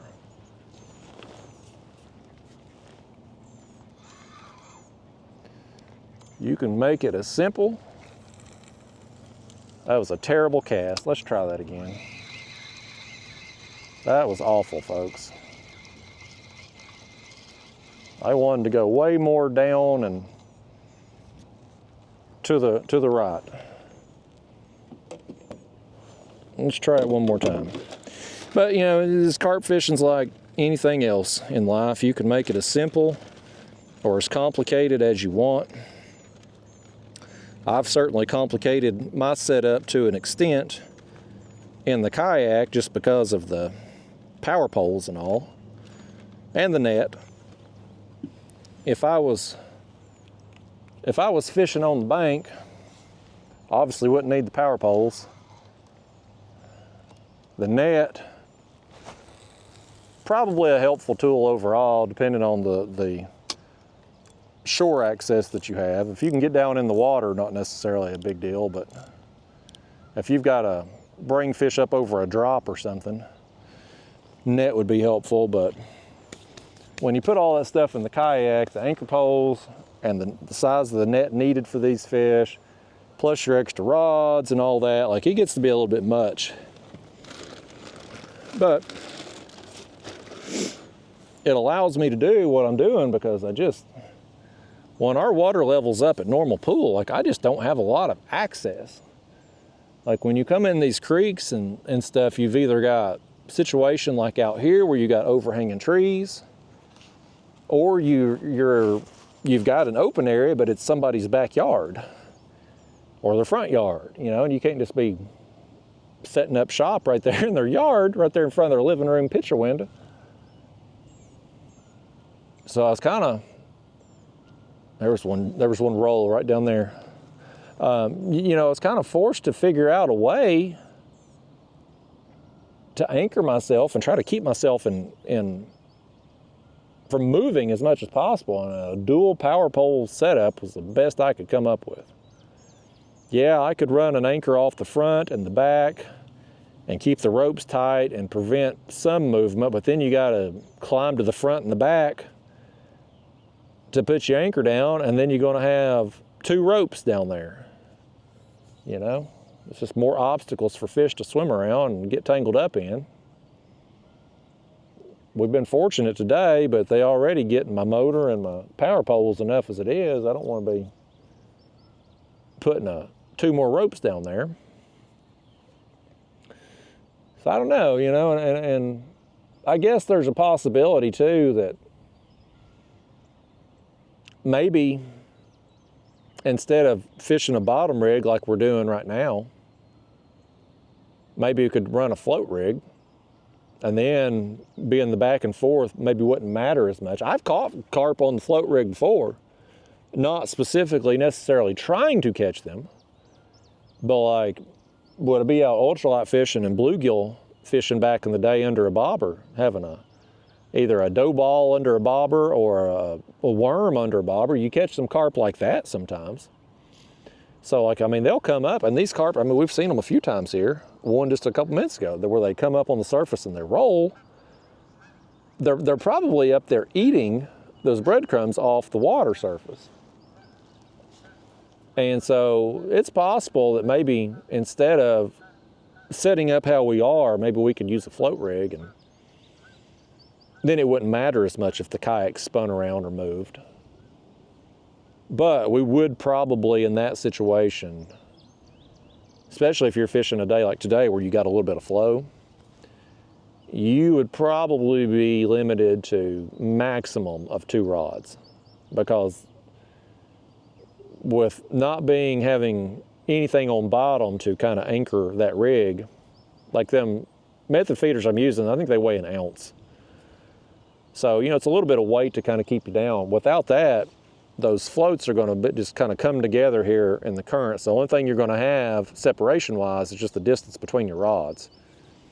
And so you'd be pretty limited as far as the space goes. But, I mean, that's not necessarily the worst thing in the world. I mean, when the bite's good, I'll drop down to 2 rods anyway. I have dropped down to 1 rod before because the bite's been so good. At one point, I was kind of trying to do 4 rods carp fishing, but just the way they run and oftentimes the creeks I'm fishing in being so narrow, 4 rods is a little much. So I've went down to 3 most of the time. But when the bite gets going good, I try to drop down to 2 or 1 if it's super awesome. So it may not be the end of the world, like if we try to float rig, and that might be a good thing when Daphne gets that other bike and I have to do an edited video. Trying out a new rig like that, if it took longer to catch fish or I didn't catch as many fish, I could work that into a video, you know, and not bore you all to death trying something that maybe won't work out. I think it'll work out, but I don't know that it'll work out for as many fish as what this is going to do. I gotta get me another swig of water, man. I'm parched. Y'all bear with me. I know this fancy microphone will enhance my gulp. Hold on, can't do that because we got a fish swimming with our back rod right here. He's swimming. I saw my line go slack. He's swimming with it. He was coming toward us down here. He's swimming down the creek. I wanted to say down river, but you know what I mean. We'll stay seated for this one. This fish ain't getting me off my... He's not getting a standing ovation right here. He ain't fighting very much. I hope it ain't no turtle. We've been fortunate with the turtles today. We don't want no turtle, we don't want no channel cat. I don't know if this is a fish, y'all, for real. This might be really a turtle. If it's a snapping turtle, y'all dealing with it. Whatever it is small. I tell you, man, I swear, if this is a snapper, I'm not dealing with another snapper. No, it's just a smaller carp. What a lousy fight. I mean, it is a smaller carp, but it ain't that small. You know, he's probably 3 pounds or so. He's gonna show out now, I guess. I thought, man, when I was bringing him in there, I thought, man, we're fighting a turtle.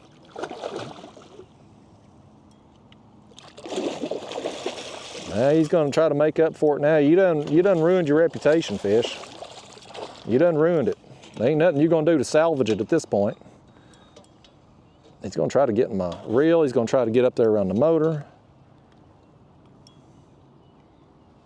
Now he's going back around my dang power poles. Why you gotta be like that, fish? He saved all his energy till he got up right here. Y'all told him to do that, didn't you? You playing prank on me. That seems like something y'all would tell him to do. Boy, he didn't fight at all. Y'all get that bug on my hand. There he goes. Oh, he wrapped himself around the pole. There he comes. We gotta get this fish before he gets caught in something here. Get in that net. You're a weird fish. Like, I mean, he's not the biggest fish we caught today, but he for dang sure ain't the smallest. He's bigger. I thought at first, I looked at him and I was like, he's about 3 pounds of bullarky. He's bigger than that. He's more 5 to 8 pounds probably. Just not a very energetic fish. This fish that he got up early, he's already mowed his yard and everything, and so he's tired. He's just gonna get him a little lunch.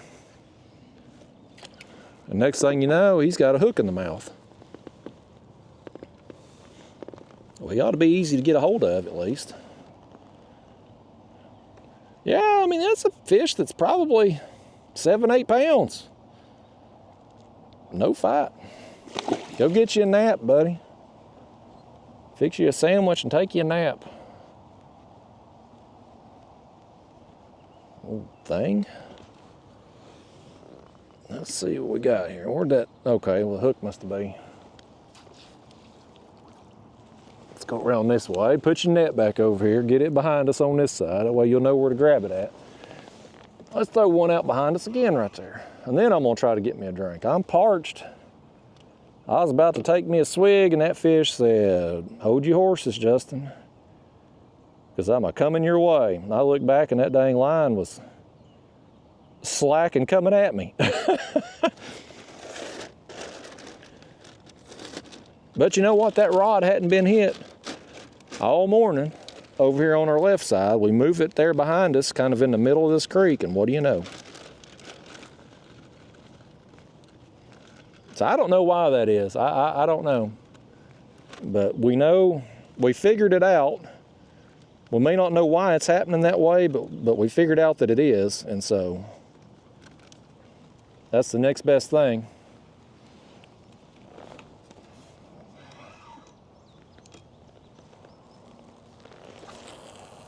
There it goes. Right in the center right there.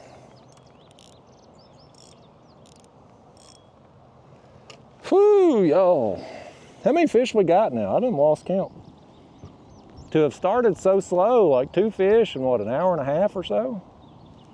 Boy, it really picked up. I mean, it's turned into a productive session. We just stuck with it, you know. That's one thing that I have learned about the carp. Even if I have baited an area, you gotta stick with it, because that first 30 minutes to an hour is just usually a bust. The last trip out there, for the people who saw that video where it was just on immediately. Like, that's not the norm.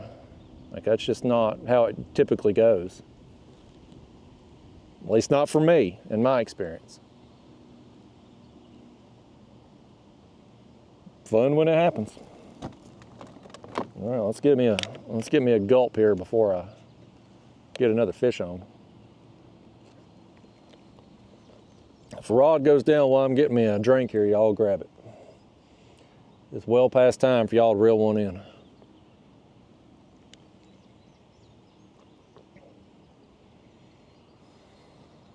What a beautiful day, though.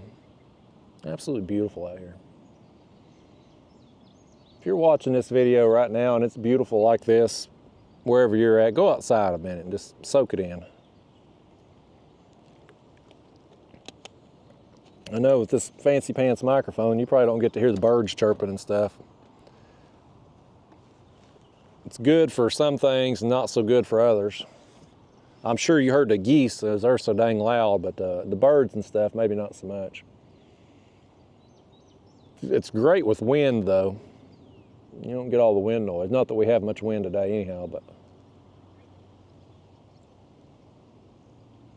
it's another way that technology has improved my life, because now, thanks to this Bluetooth microphone, I can have my microphone and my battery pack at the same time. Before, I could choose one or the other. Now I get both. Is that rod got a little tappity tap? He's over there by it.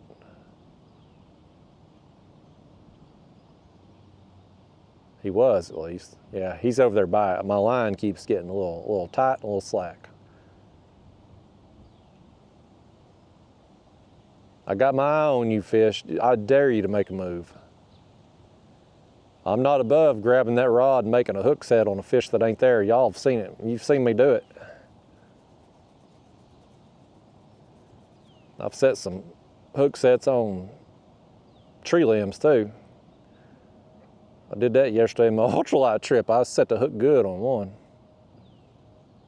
Them was some nice, my regular viewers anyway that saw that, it would have been my last video. Them was some nice bluegill I got yesterday. Man, anytime you're getting them 8 to 9 inch range, public water, like, I mean, they were nice fish. If it wasn't a Saturday, I'd have probably went back out and tried to ultralight fish again today, but I already had it in my mind that I was coming carp fishing today because of just a heavy boat traffic day. But like, I love me some ultralight fishing. You know, I sell ultralight fishing all the time, people, or try to, just because of the minimalist amount of gear you need and just the fact that you can have a good time with small fish and catch those small fish anywhere. But this right here, this carp fishing is another thing, that there are carp in most bodies of water throughout the United States. Bait, of course, is readily available. I mean, just grocery store baits, breadcrumbs, cornflakes, you know, frosted mini wheats, whatever the hell people use. There's a million different bait contraptions, bait recipes, you know, like you can use pretty much anything at the damn grocery store. Corn, grits, oatmeal, like, I mean, I've seen it all. So bait is always readily available for carp. The fish are readily available. You know, you can catch them in lakes, rivers, creeks. He's got it now. He's got it now. So, you know, this is another style of fishing I wish people would give a chance. But I hope, we're doubled. We're doubled. We're gonna focus on the one in the hand. Hang on, fish, I'm coming. Hold your horses.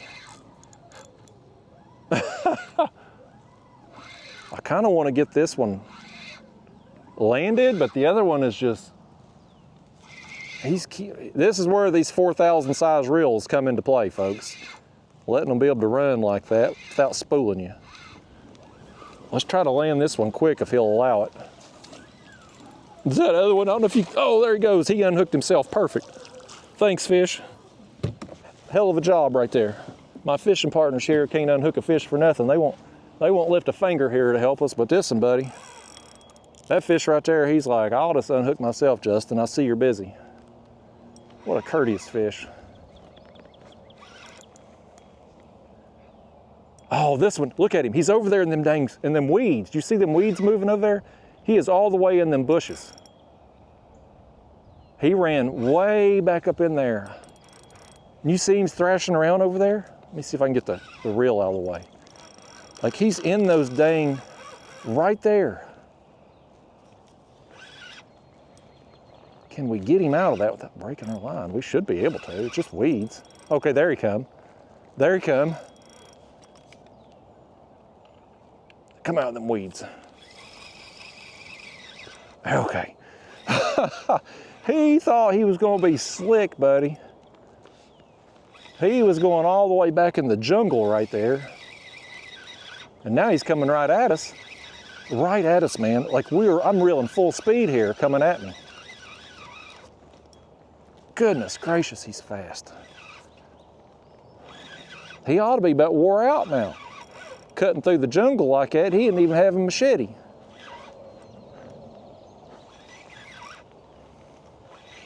Boy, this fish right here is a ball of lightning, man. I don't even know what a ball of lightning looks like, but it's a picture of this fish. Oh, and it's a mirror too. Oh man. Oh buddy, what a fight. And it's a mirror carp. How did we get that lucky? Oh, and it's a big one too. Oh man, y'all, that's what I'm talking about, buddy. Oh, yes. Oh man, what a fight, what a battle. And check out this fish, y'all. Look at those scale patterns. Oh, that's cool. Let me get you unhooked, Carp. I want to get a picture with you. There we go. Let me throw that over there. Oh, look at his scale patterns, man. Oh, that's cool, buddy. Yes, y'all, that's what I'm talking about. Oh, man, what a fight. All the way back there in them dang bushes, man. Yes. Come here, Carp. I want a picture with you. Will you allow such a thing?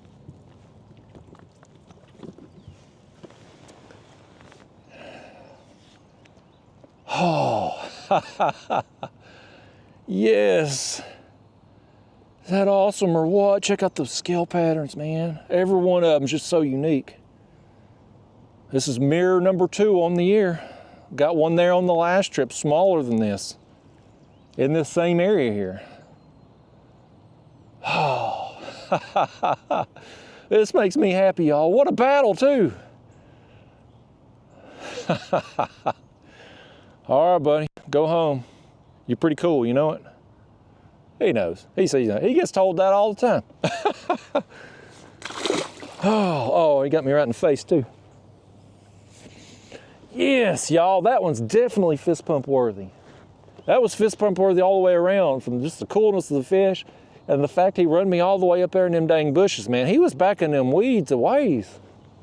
We got him out, though. I mean, it was just grass we were pulling through, but still. And then he come out of that grass and was swimming right at me. I mean, I was reeling full speed trying to catch up with him. I could see the ripple on the water because as he was just coming across right there, right along the surface. That's awesome, man. That's freaking cool. That gets me going, folks. I like me some mirror carp. You know, the fight, I mean, compared to a common carp, I mean, it's the same. You catch them same places. It's just, they're just unique, you know? They're just different fish. They're just cool. I guess just because it's not something that you catch every day, it just makes them more desirable to me? I don't know. We got a smaller one on my last carp trip, and now that one, so it's pretty cool, man. I was going home happy today regardless, but definitely more so now, having caught that.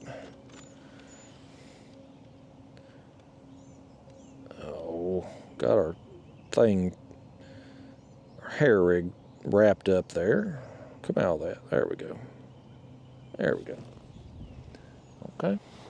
Well, let's just toss another one up there.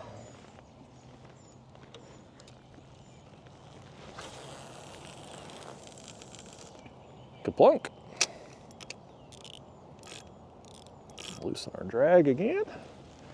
Set it back here. Now we got to do our other one too, because we were doubled up. At least that other, I'm glad that other one unhooked himself, because he was a smaller fish.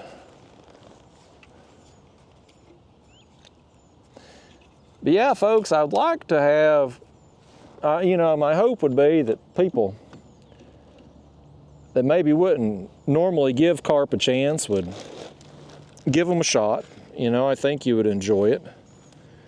But at the same time, I don't want so many people to give it a chance that carp fishing becomes mainstream, and then I can't have places like this to myself because other people out here doing the same thing, you know? So there's a balance to it. I used to think that about catfishing, and then catfishing got so mainstream that it kind of went too far with it, you know what I mean? Like, I don't want it to go that far with the carp fishing, but if you do give it a chance, I think you will legitimately enjoy it. I'm having a dang good time out here with basically just grocery store materials here. Didn't have to go catch my bait.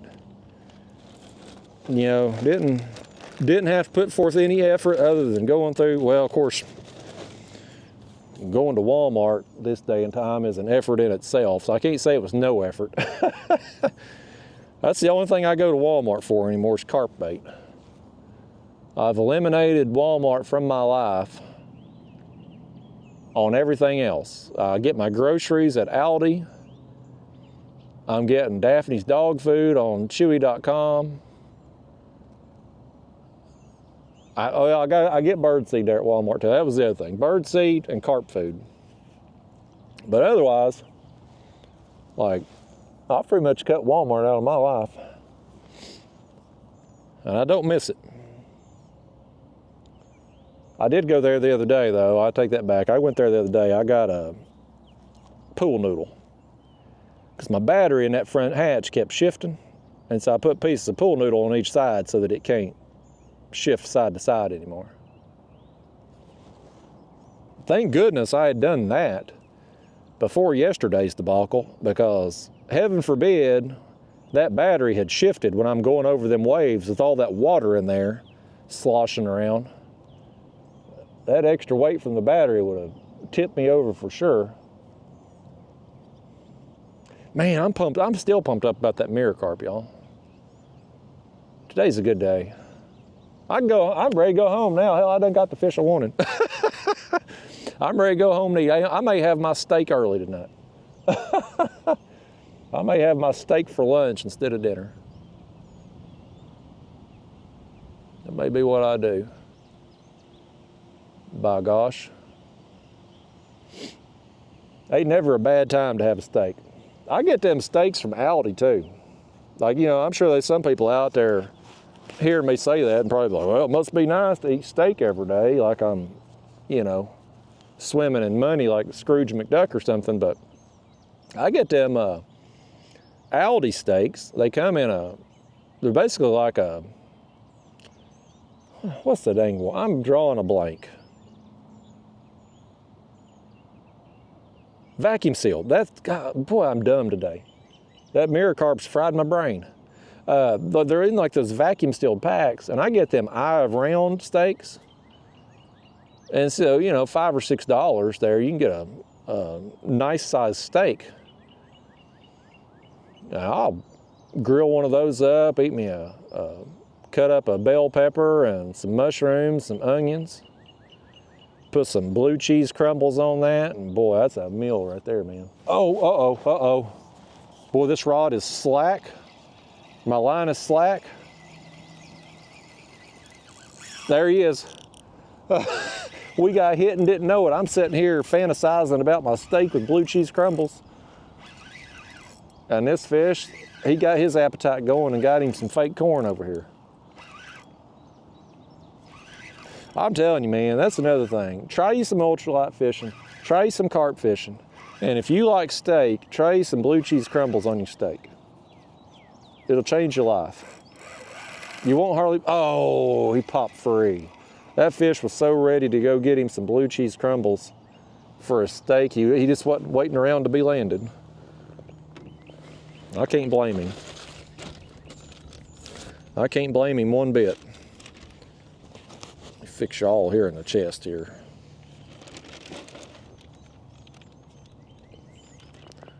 There we go. Yeah, I never felt that fish hit. He just picked it up and was coming right at us.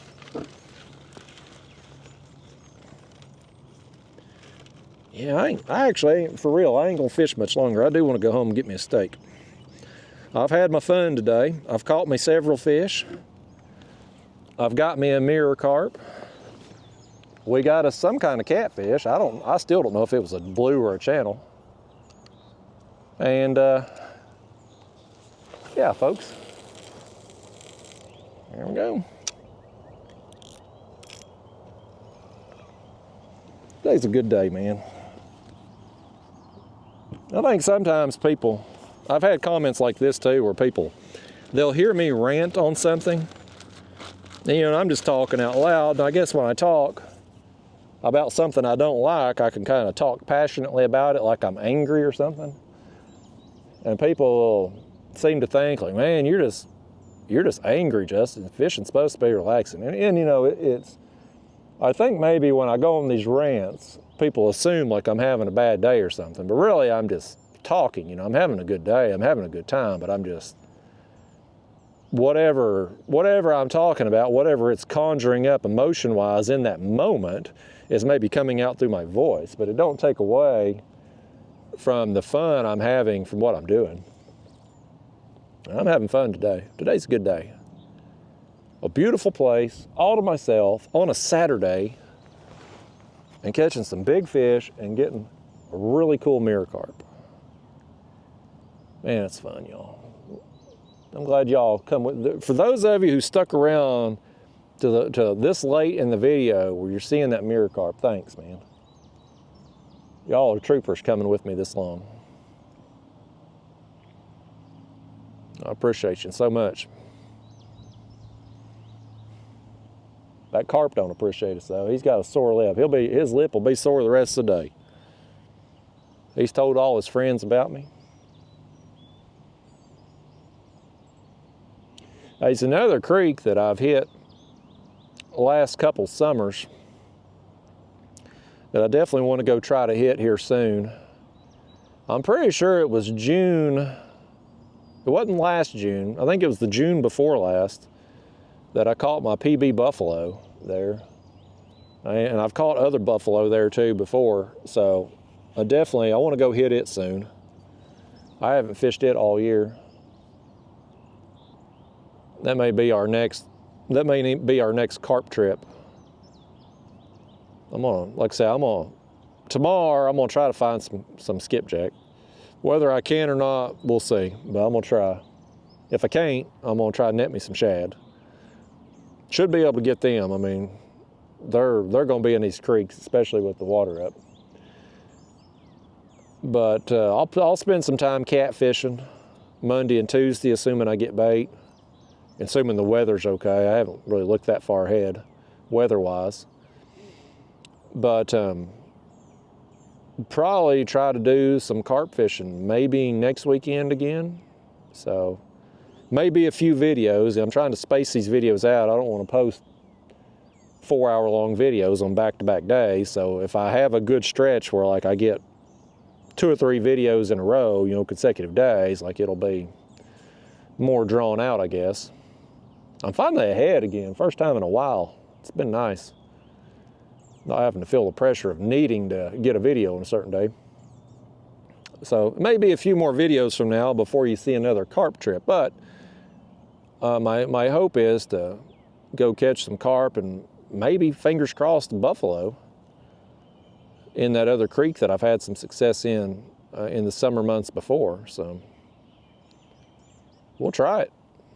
Like I said before so many times, we'll either catch fish or we won't. You get out there and put baits in the water, anything's possible. The other good thing about that particular creek is it's closer to the launch than this one. I don't have to go nearly as far. Today just took longer. This is a long trip to get up here anyway, but it's even longer today because of the current. But I'm gonna get back downriver so much quicker.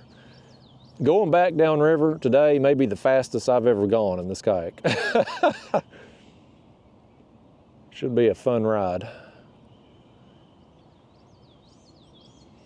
As long as the wind don't pick up and be blowing upstream as I'm trying to go down, we'll be fine. Which, if it ain't blowing no harder than this, we're gonna be fine anyway. Yesterday was just one of them weird anomalies. Craziest thing I've seen on this stretch of the river my entire life. Just never seen anything like it.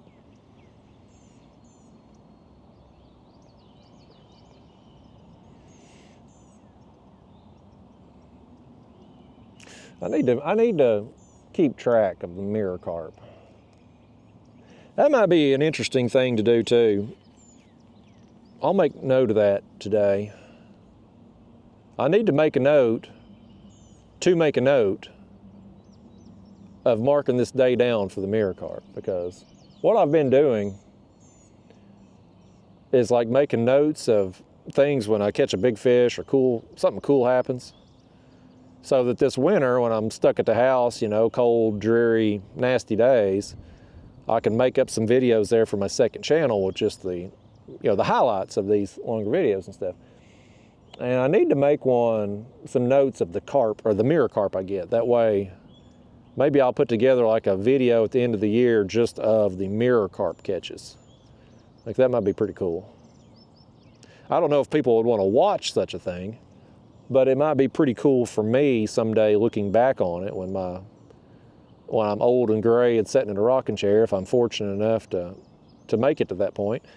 It might be cool to look back and be like, okay, well, 2024 I caught X number of mirror carp, and they're all on this one video, you know, versus having to kind of hunt and peck and go back through old pictures and stuff. So I'm going to make a note about the mirror carp. I could probably do it for mirror carp and buffalo. Since I catch so few of each of those, I could probably combine them into one and make a 15-minute video at the end of the year.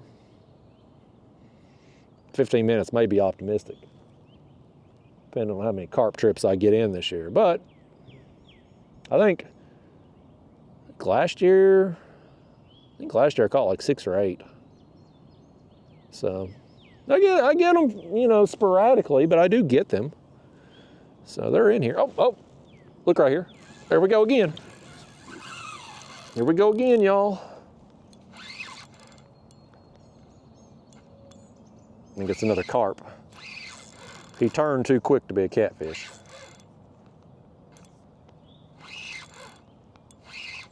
He's gonna save his energy till he gets up here and then act a fool when he sees y'all.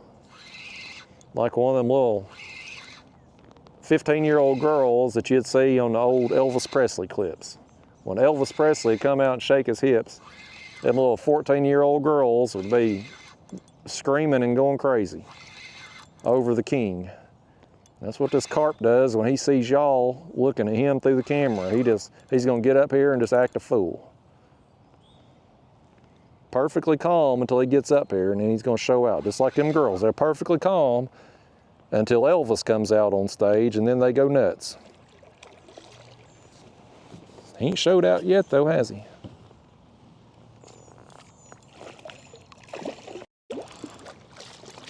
We got him in the net pretty easy. Oh boy, now he's mad. Nope. This one's gonna be wild when we bring him in. That's a pretty good fish.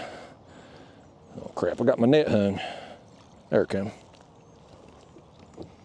That's a pretty good fish right there. That one's front camera worthy. Yeah, buddy. Oh, oh, wait now, hey. That fish, I knew he's gonna be wild here. I knew he's gonna be wild.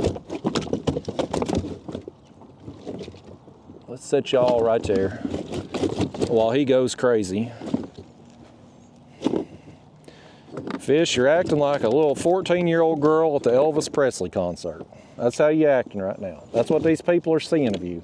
This is their first impression of you, fish, and this is how they're going to remember you. First impressions, they're important, y'all. Very important. We've talked about that today.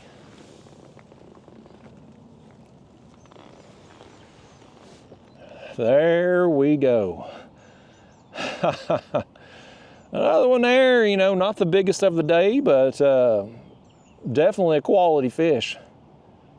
Saved his energy till we netted him and got him in here, then he wants to act a fool. What fish, you ready to go home? He's just chilled out, relaxed, man. He's calm. After all that, he's calmed down. Whoo, man. It's a good day, man. It's a good day. Well, folks, I'll tell you what I think I'm gonna do.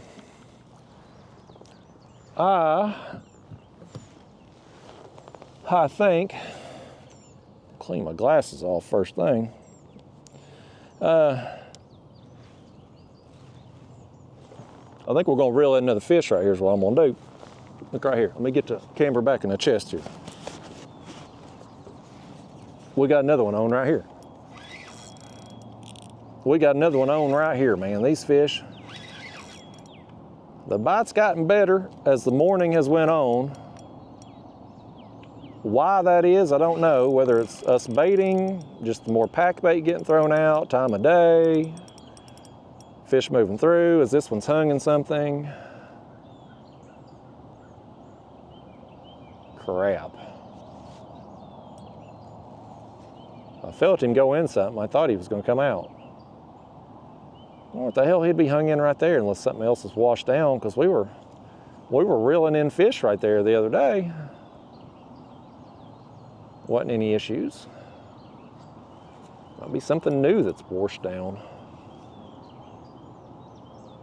Well, crapola.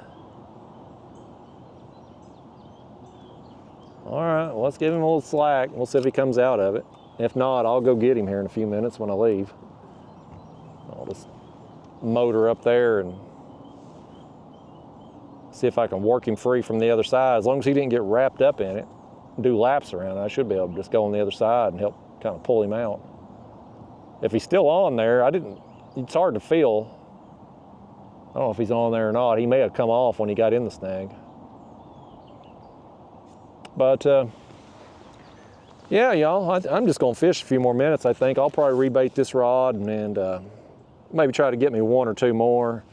If that one's still on, of course, I'll land him. If not, I'll just get my rig back off that, whatever he snagged on there. But yeah, I'll probably just go ahead, wrap up the video. It'd be kind of nice to go out with a bang, end it on, of course, that fish messed us up going out on a bang because we got that fish there, which could have been. We're not gonna let that fish spoil this moment, by gosh. We're going out with a bang. We're calling that fish right there the last one of the video. And, it's my video, we can call whatever we want it, right? But yeah, I'm gonna rebait here. I'm gonna catch me a few more maybe, because they seem to be biting pretty consistently through here. I'll catch me a few more, maybe off camera, get a little off camera time. Gotta hydrate, y'all, I'm hot. I'm gonna lose these bibs and get me a few more gulps of water here off camera and go home and I think fix me a steak for lunch. Well, I think I'm gonna do. It's been fun out here this morning, y'all. We started slow. You know, even with baiting this area, didn't pan out first thing, but we grinded, we put the time in, we just sat here and we waited and was patient, and we got rewarded with several fish, I lost count, and a nice mirror carp. And that one stray catfish, which, had we thrown out some cut bait in here, we might have got some more possibly. We'd have got turtled for sure, that's a fact. But we might have got us some catfish too possibly, so You know, who knows? But I'll be back on the catfish next week. Don't you worry. I'll be back after them. But I needed me a day, do some carp fishing, hide from some bass boaters and house boaters and all that mess. And perfect place to do it, man. Absolutely perfect. So anyway, y'all, thanks for being my fishing partners today. And next video, next fishing trip should be a catfishing session. So anyway, see you then.